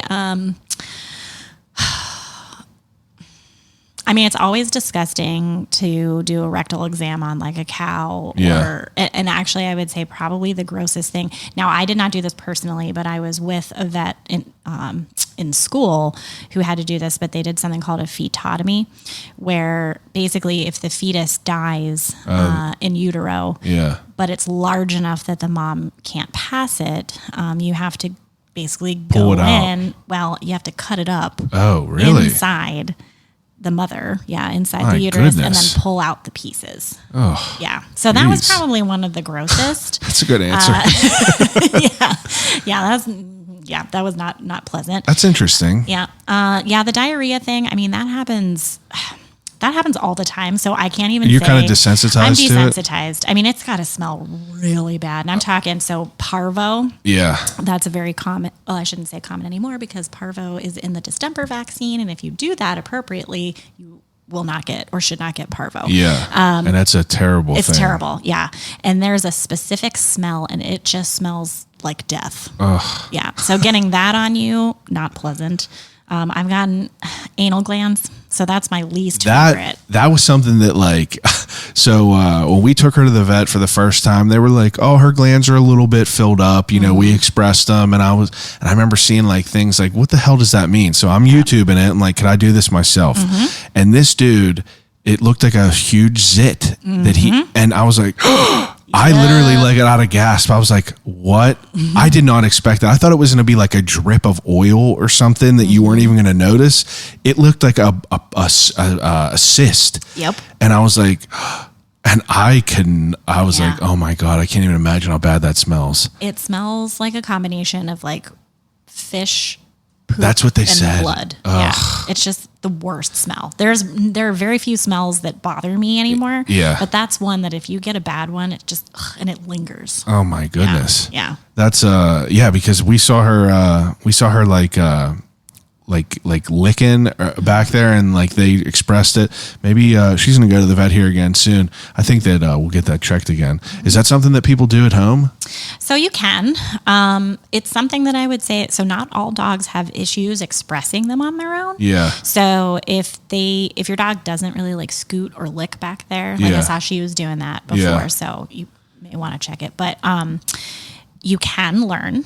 I usually say, like, you can do it on YouTube or watch a YouTube video or whatever, but I usually just say, like, ask your vet or one of the technicians whenever you go in. How terrible is that as someone that is in the medical field? Like, you know, the people that will WebMD themselves and, you know, do you have the people that act like they know exactly what's going on? We do, but I would say anymore, it's not like they're usually like, we made the mistake of looking. Oh, yeah. Yeah, like that's usually what it is. Because now they're like, oh my gosh, my dog has all the cancer. And I'm like, nope, you just have a UTI or something like that. Yeah. Yeah. So, which I definitely have been guilty of myself, where like I'll Google something and all I'm the like, time. I shouldn't have done that. I definitely do. Yeah.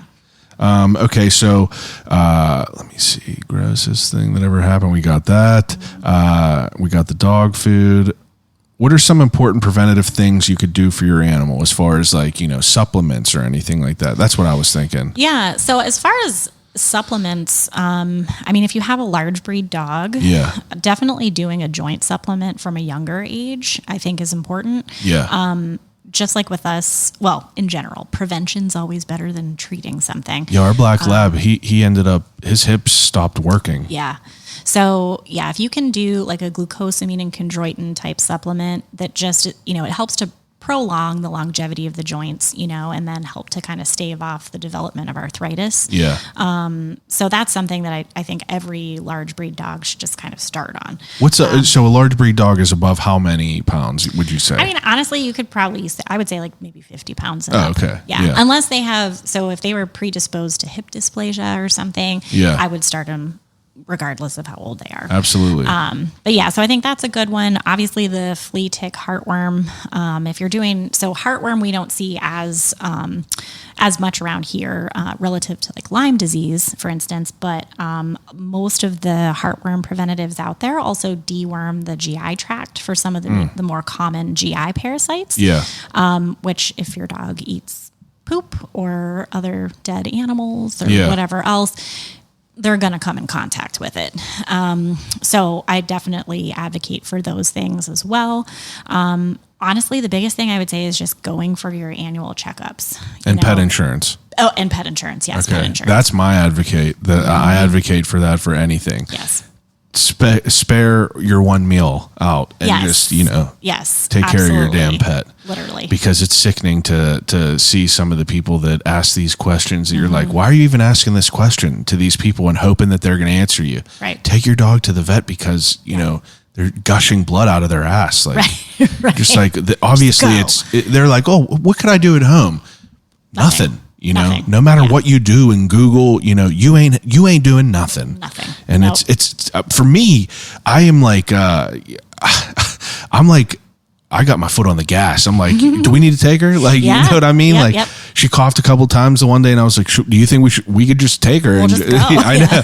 Cause I'm like, I would much rather that. Cause I have seen the opposite where they're like, oh, well, she's been vomiting for 3 weeks and we just thought maybe she was getting better and we let it be. And then we find, you know, her intestines are necrotic and dead. And we have to euthanize her on the table because they wouldn't bring her in for something. My poor childhood dog, he just got a tumor on his spleen and they found out that it was the bad one. Yeah. So they gave him a couple months, but he's in good spirits, but it's a shame.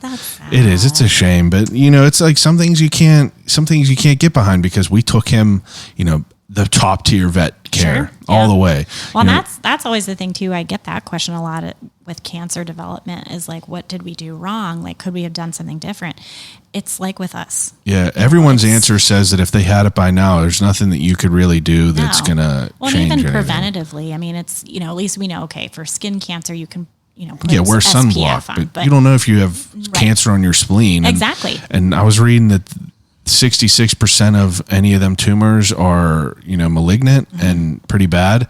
And Yeah, you by just- the time you find it, and Yeah. if it's already started bleeding, it's the likelihood that it's already spread yeah. to somewhere else in the body is like, He's 13. Almost He had a inevitable. great Wow. he had Oh, a great wow. life, little cockapoo. Like he's out there getting it. Yeah. The other one though, he's 16. They said he's healthy as hell, and I'm just like, it's crazy.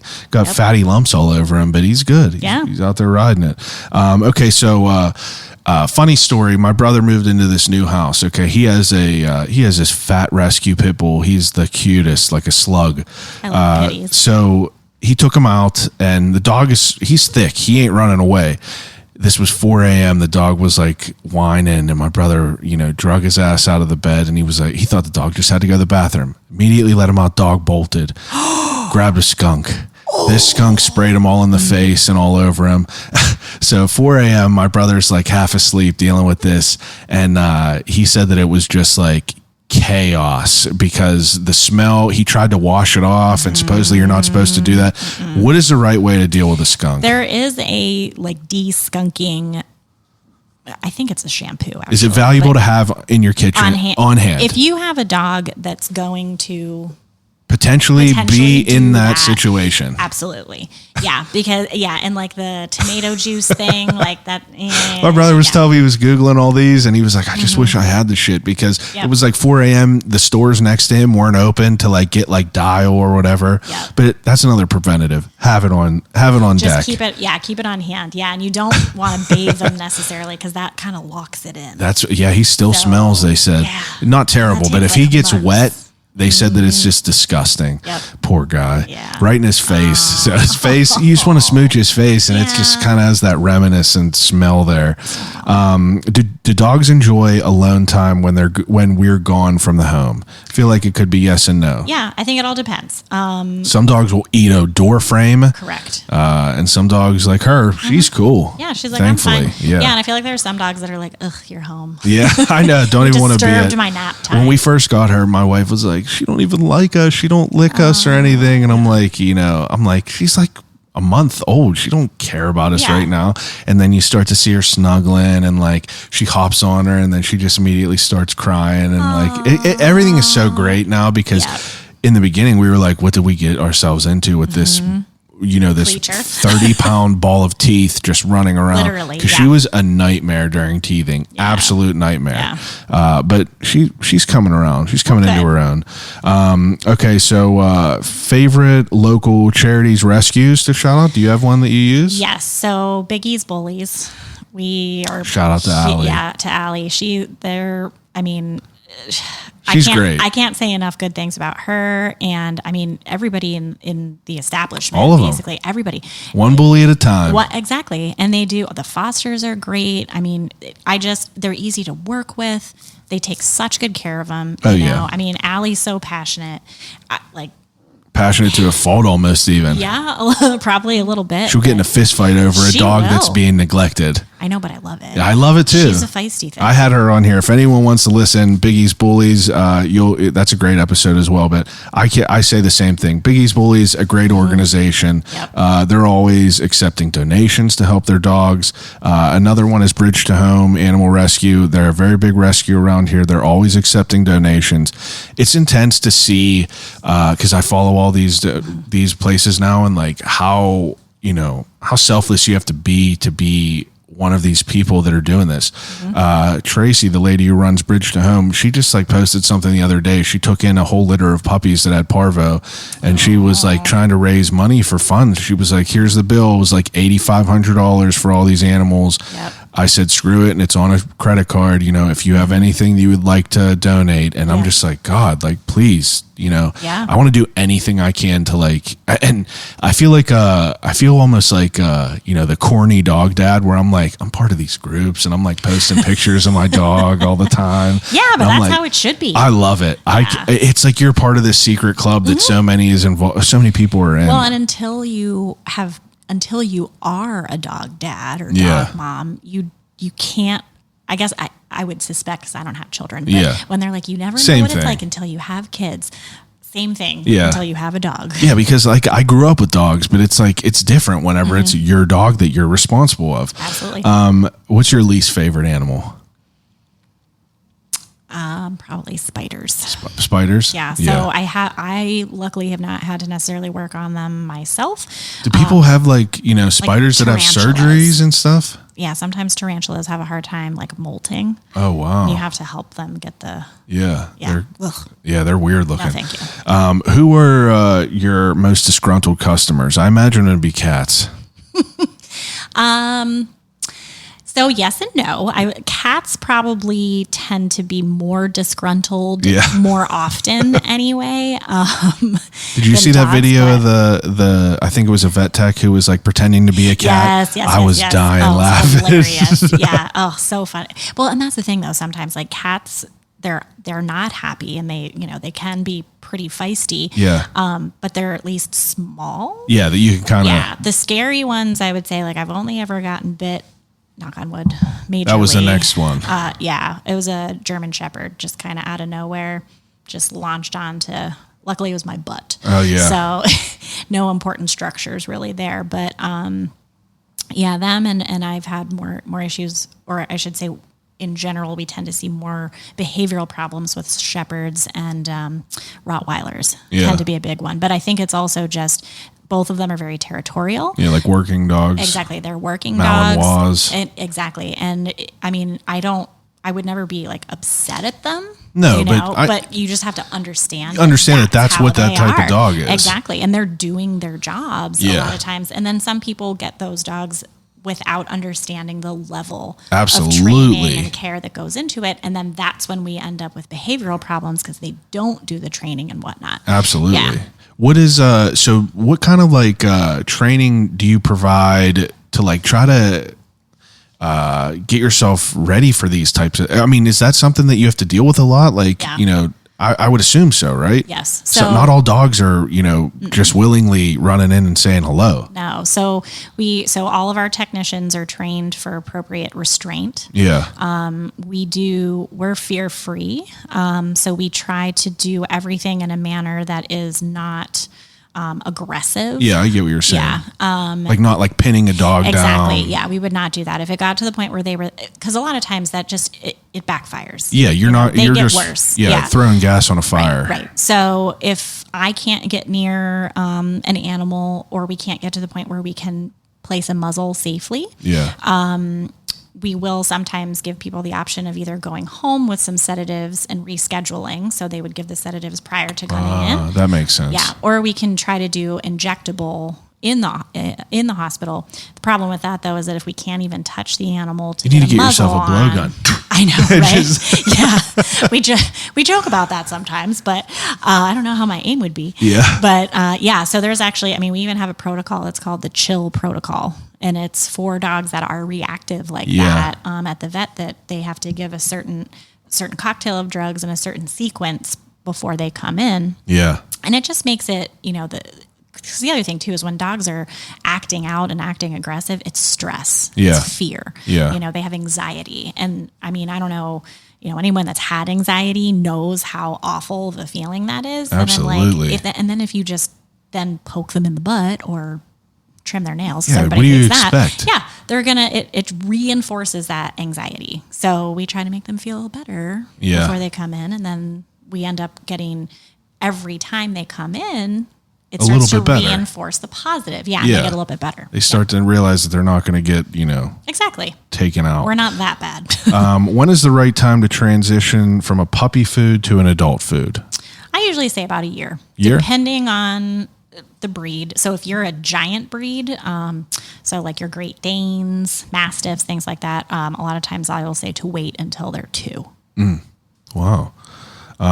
Food portions. I know that that's a loaded question. Every dog is different. Every dog is different. It all just depends on, again, mostly breed. Yeah. What's the right way for someone to find that out? Contact their vet? So contact their vet or whatever food you're feeding. I do usually use the back of the bag as a guideline, because you can just follow as far as what their weight is currently, knowing that depending on life stage, you might have to adjust, going forward and as they grow. Yeah, you got to use your best judgment. Mm-hmm. Yeah, and usually too, it's calorie intake, which the vet can calculate out. Okay. What dental training do you have? This is she's in the dental field herself. Oh, okay. So what do I have myself? Yeah. Yeah. So, we do, dentistry is a big part of not only school, but then practice as well. I never realized how many cases of bad things are happening because of, teeth until I became part of this group, and you see how many are like that. And you're like, these dogs' teeth are just falling out of their mouth. Yep. Yeah. So we get trained basically in, your routine dental, like prophylaxis, just cleaning and whatnot. But then we also have surgical training and radiology training as well.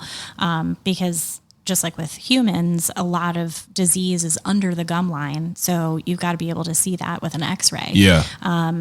Dogs and cats don't technically get like dental cavities the way we do. Yeah. A lot of their dental disease is more periodontal. It's more under the gum line, like I mentioned. Yeah. So if they have a really bad tooth, most of the time, the only real option we have is to extract Pull it out. So then you're far better, again, with the preventative side. Rather than it getting to that point. Exactly. So, and if you can start at a young age with brushing, encouraging them to chew on appropriate toys.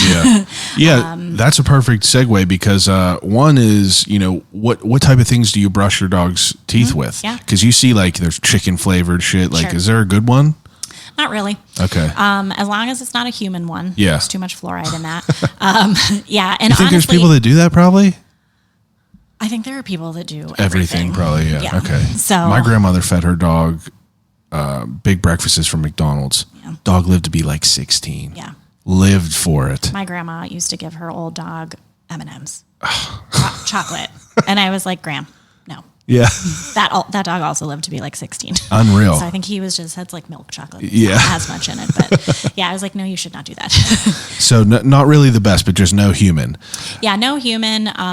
It's more important, I think, to get the mechanical action of brushing, chewing, whatever.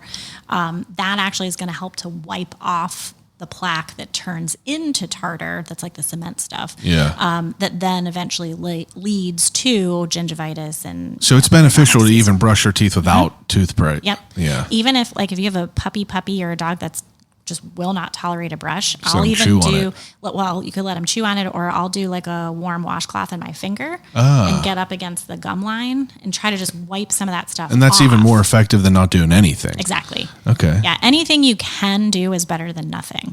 And sometimes I will say, depending on the breed, you can do all the things and still have to end up with really bad teeth. Yeah. Do you see like the common stereotypes like French bulldogs can't breathe and stuff like that, have medical problems, bulldogs and everything? Absolutely. It's, did you see the article about how they're like breeding them to kind of take away that? Yes. And I thought that was interesting. I think it's interesting and about time. Yeah. I think it's time to change the breed standards for some of these that, especially like bulldogs, they have so many problems, but like imagine breathing through a straw your entire life. My cousin's dog was he was a tank, but I've never heard him he never sounded like he had breath in him.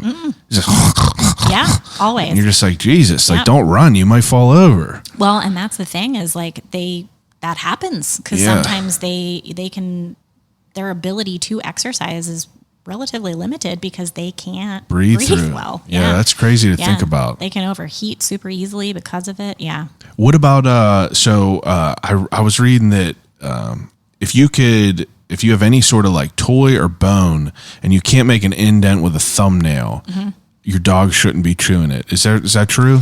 In theory, the reason behind it is that if it is that hard, It can break a tooth. it can break a tooth. Yes. So I tend to stay away from those kinds of things. My favorite chew toys are actually like deer antlers. So you can buy like a piece. Those are your favorite? Because those are some of the ones that people are saying don't even go near it. I like those. So Wow. you've got to have something hard enough. Yeah. And it's always that, what do I want to say? Balance of everything. Balance, yeah. You're going to still people have one thought process on another. exactly. And you're still going to have some dogs that might be chewing their kibble and break a tooth. Yeah. And then because there's deer antlers, elk, and then moose, as far as how dense they are. Yeah. The deer's the softest. And the thing is even though with your nail you can't necessarily indent much, just the structure of an antler in general is it gives. Yeah. So like for instance, I don't like bones. So like when people get a cow bone or something like that, I don't like those.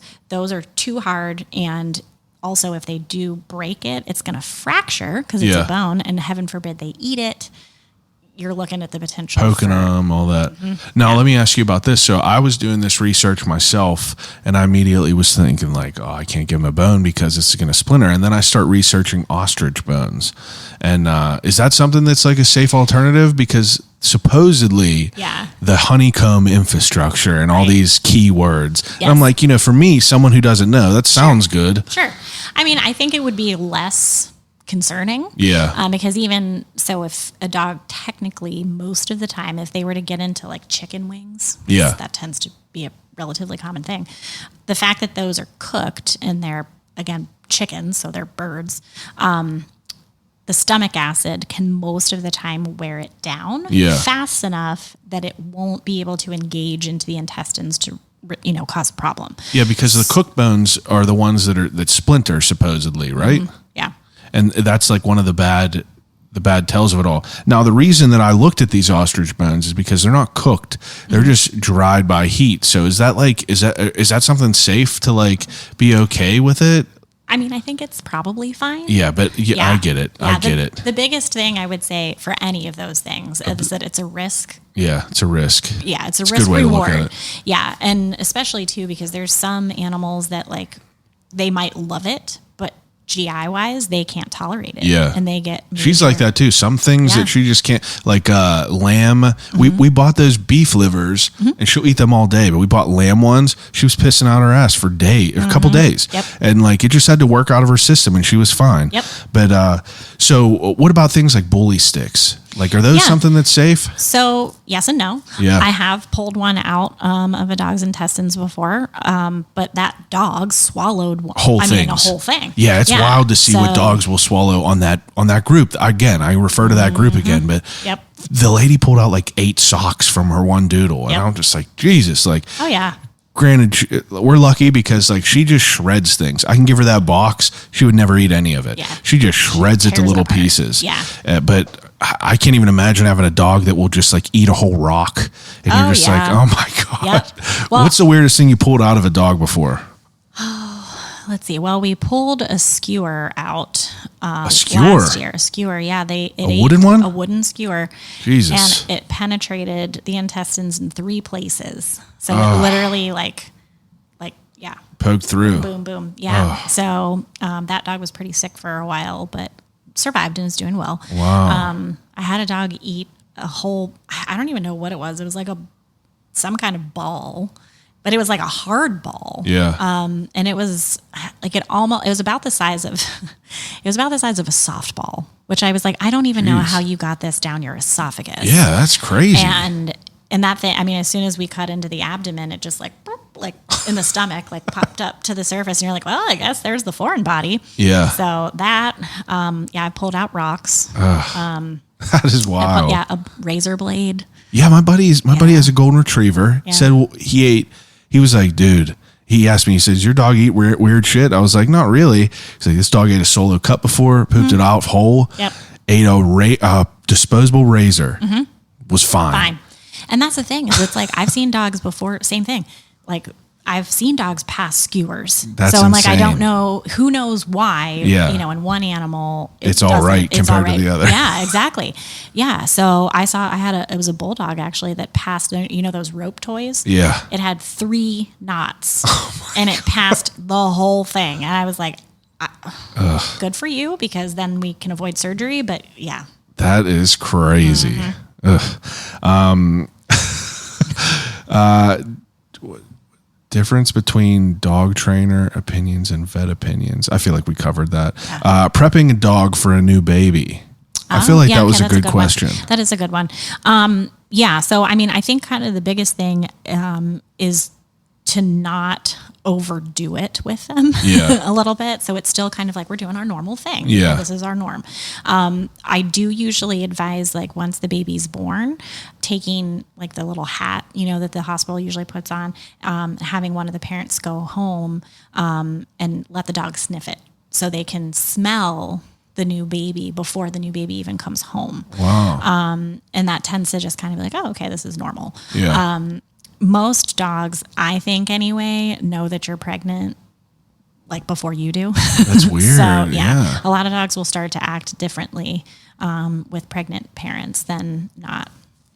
My wife swears that she could tell when the time of the month is. Like she says, and I'm like, Oh, she can smell it. yeah, I'm just like, from a guy, I'm like, you're out of your mind. And then I'm like, she probably can, like for sure. Yeah. It's like, and then I read today on that group, this dog was obsessed with the mother, and then the mother got pregnant, and the dog won't go nowhere near her now. Yep. And just loves the dad now. Yep. And it's so wild to like see these instances, because it's just like, we're so like, we just don't have, you know, we just don't know about certain things. At least me, you know, I speak for myself. I don't even think about these things until I read them, and it just like completely blows my mind. And I'm like, wow, that's incredible. Yeah. Well, why would you if you're not, you know, thinking about it? Yeah, or for whatever. sure. But yeah, I think that they know more about our pregnancies than we even do. Yeah. And I think the biggest thing is just to, you know, then when the baby does come home, to try your best anyway to not like shove them aside and put them on the back burner. Yeah, and you know? use your judgment to like.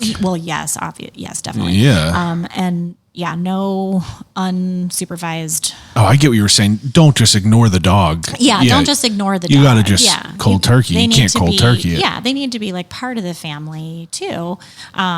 And also, like you said, use your judgment. You know, if you've got a dog that's, you know, historically a very prey-driven dog, or gets weird with strangers and stuff like that, you probably don't want to introduce them right off the bat. Maybe keep them segregated from the baby for at least a good week or so, you know, and then just have them sniff the clothes and, you know, maybe sniff the diaper or something like that. Yeah, just to start to get used to the smells. Yes, exactly. Yep. And then kind of work your way up from there. That's interesting. So, yeah.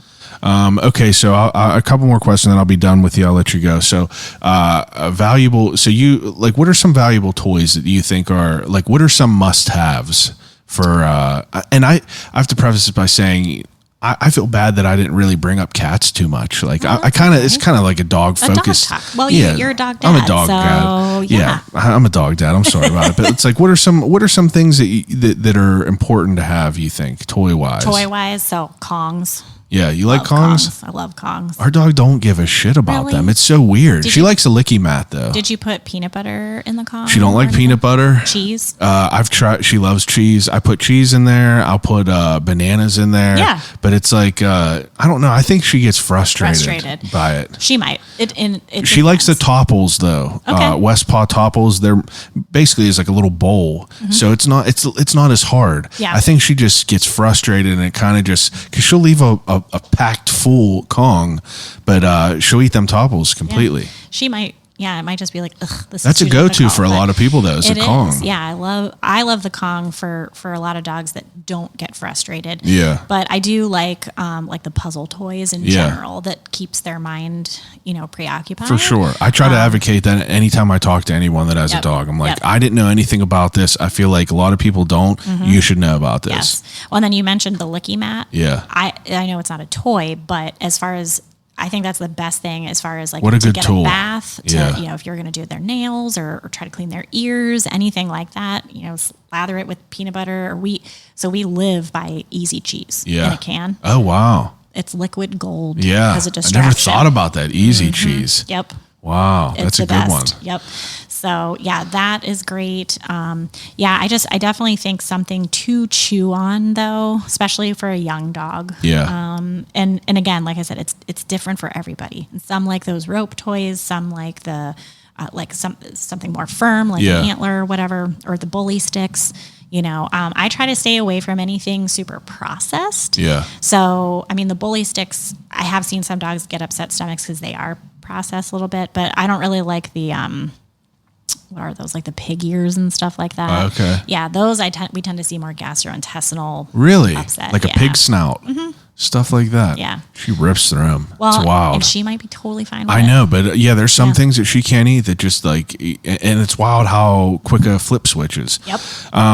As far as a vet, do you have any sort of responsibility? You know how like, the only way I could even think about this is if a pediatrician sees a kid that has, abuse marks or something like that.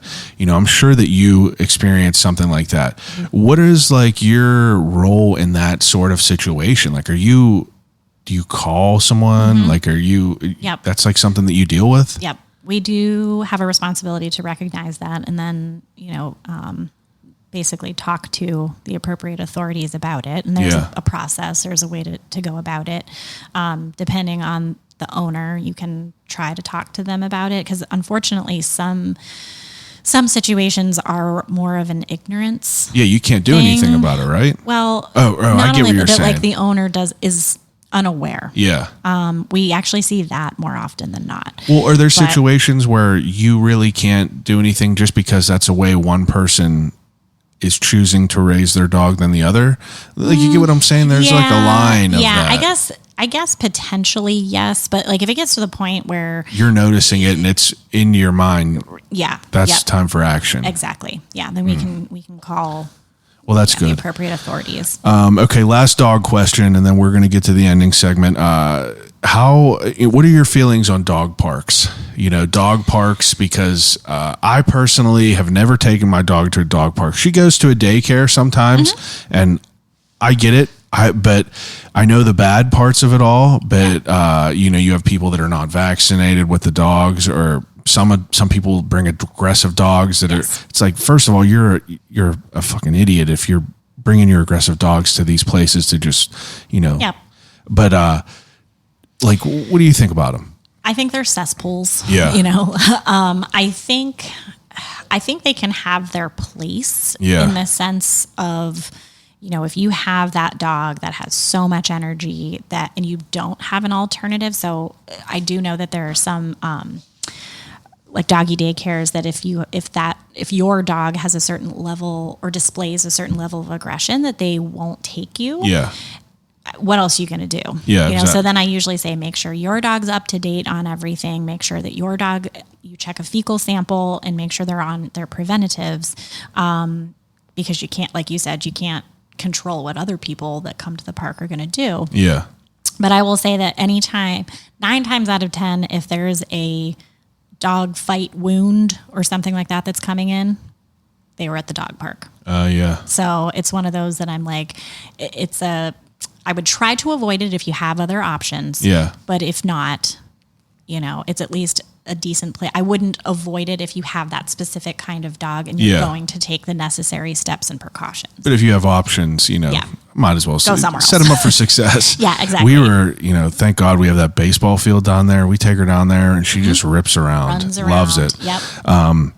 But okay, so way over, like just an intense conversation about dogs and about, being a vet. And I couldn't be more thankful of that. So I do an ending segment with all my guests. It's called Desert Island Questions. Okay. So Desert Island Questions is whenever I give each guest 3 categories to take with them on a desert island and exhaust until they starve to death and die. So the first category is 3 movies on a desert island. So set it up. You get a TV. You're Tom Cruise or Tom Hanks Castaway. You get a TV with an integrated DVD player, and you get 3 DVDs. So what would those be? What would those be? Oh man. Okay, so one of them.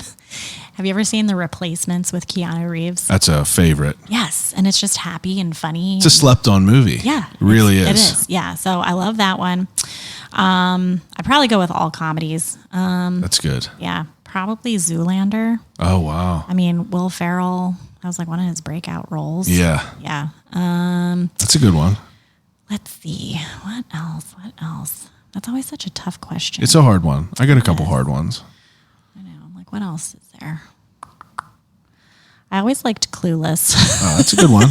Paul Rudd, young strapping Paul Rudd. Yeah, before Can't his beat career that. really took off. It's been a long time since I watched that. Rest in peace, Brittany Murphy. Yeah. It's crazy to think. I just saw something the other day, and it was like she's been there for years, and I'm like, I kind of forgot about her. I know. It's a shame. Sad. Okay, so second category is I usually ask 3 books to take. Are you a reader? Probably don't have a lot of time I to was read. gonna say not as much. Okay, so what do you do what are some things you do whenever you're not being a vet and on call all the time?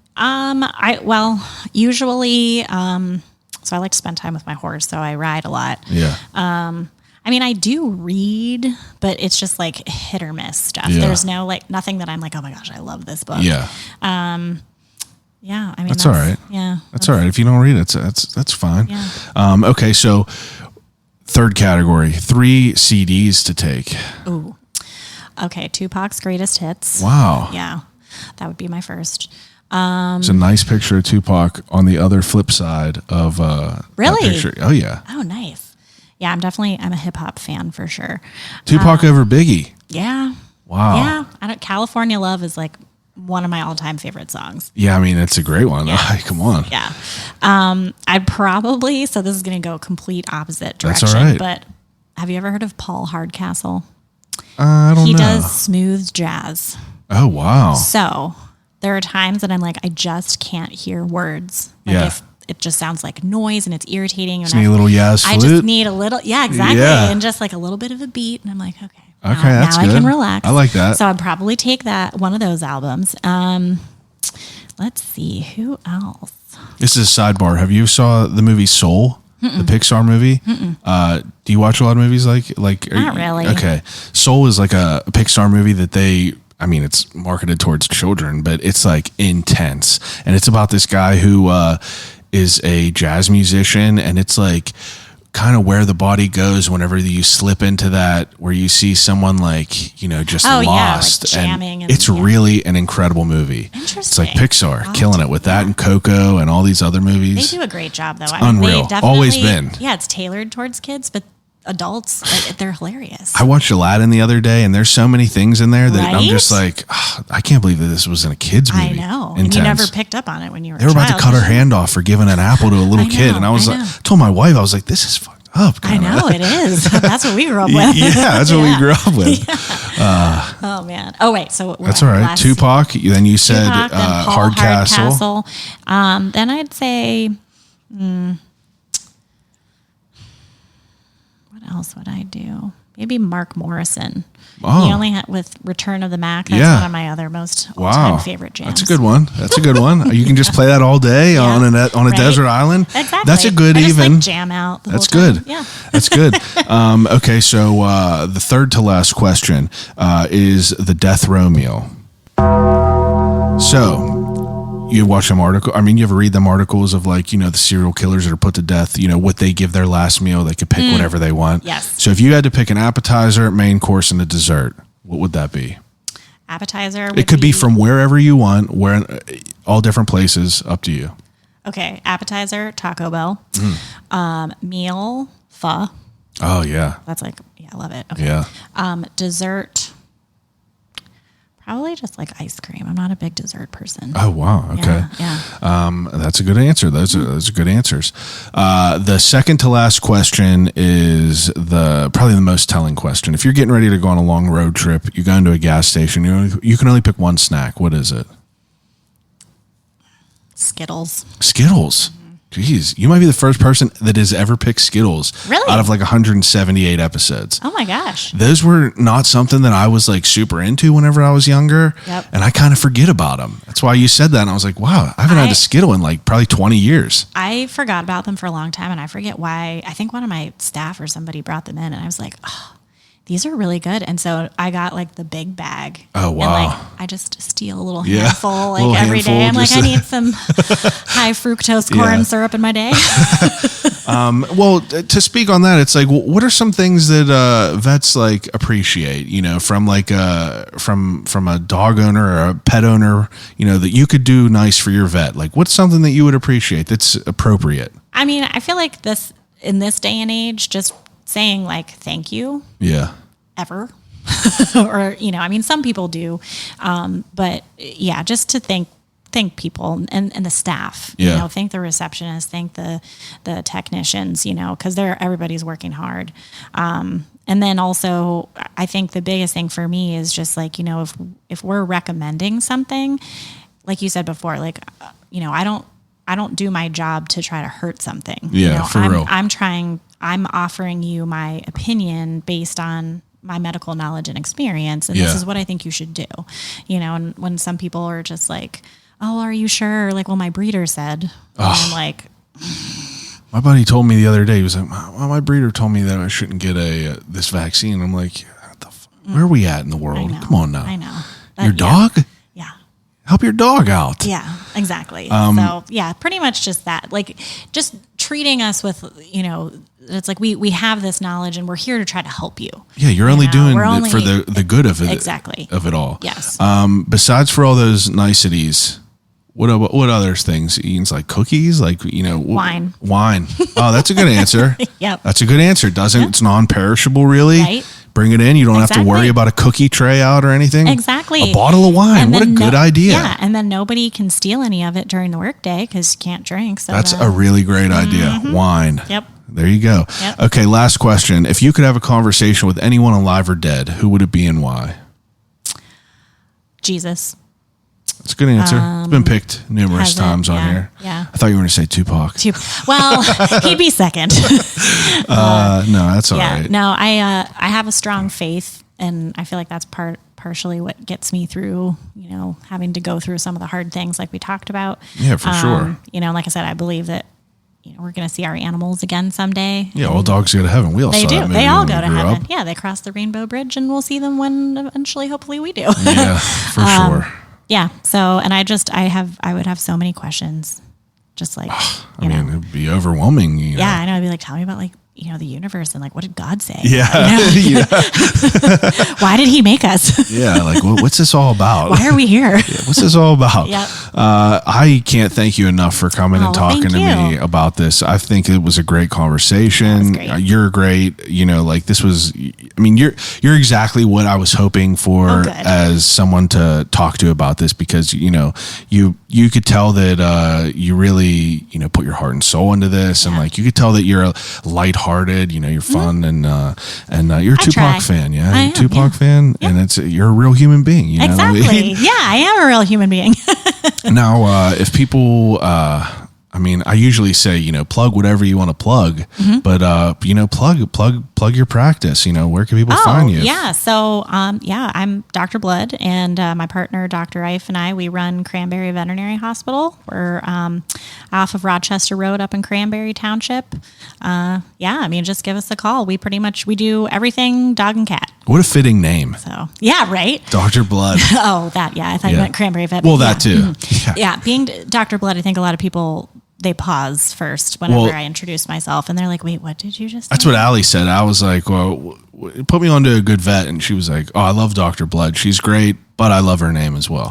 And I was like, all right, that's good. I'll check her out. Yeah, I get that a lot, and people are like, wait, we forget your first name? Yeah. And I'm like, it's totally fine. Yeah. Dr. Blood, I can't forget that. Yeah, exactly. It sticks. But I appreciate it so much. Yeah, thank you. I appreciate this too. Absolutely. This is I know that people are going to be, by the amount of questions that people sent in, I was blown away by it all. Yeah. Because I feel like, people are in the same position and I am, people Yep. just want to do the best for their, their loved ones and Yep. want to do the right thing. Yeah. Oh, yeah. And I know we talked about controversial shit on here, and I know Yep. that there's people that will listen to this that are of the other side Sure. of it all. Yep. And again, this is just, two different thought process of it all. Mm-hmm. And I appreciate you entertaining that. Yeah, And, absolutely. Yeah, and I mean that's the thing too, is it's like I have my opinion based on, my life, my experiences and everything, and other people have theirs, and educated experiences. yeah, well, yeah. And but medicine's always changing too. So I Absolutely. never try to shut out anything 100%, Yeah. and just kind of, like you said, kind of take it with a grain of salt, learn more about it, maybe research into it more, and just see where things go. So See where things go. Yep. Everyone else that's listening, get your pet's insurance. You will not regret it. And, each and every week we're coming back with good guests. So thanks for listening. Oh, I'm up for Best Podcast in Pittsburgh. If you're still listening, please vote for me through Pittsburgh City Paper. You could hop over there, or you could hop on Instagram at I'll Call You Right Back. Click the link in the bio, and you could vote for me, and I'll call you right back for Best Podcast in the city. Thank you for listening, and I'll call you right back.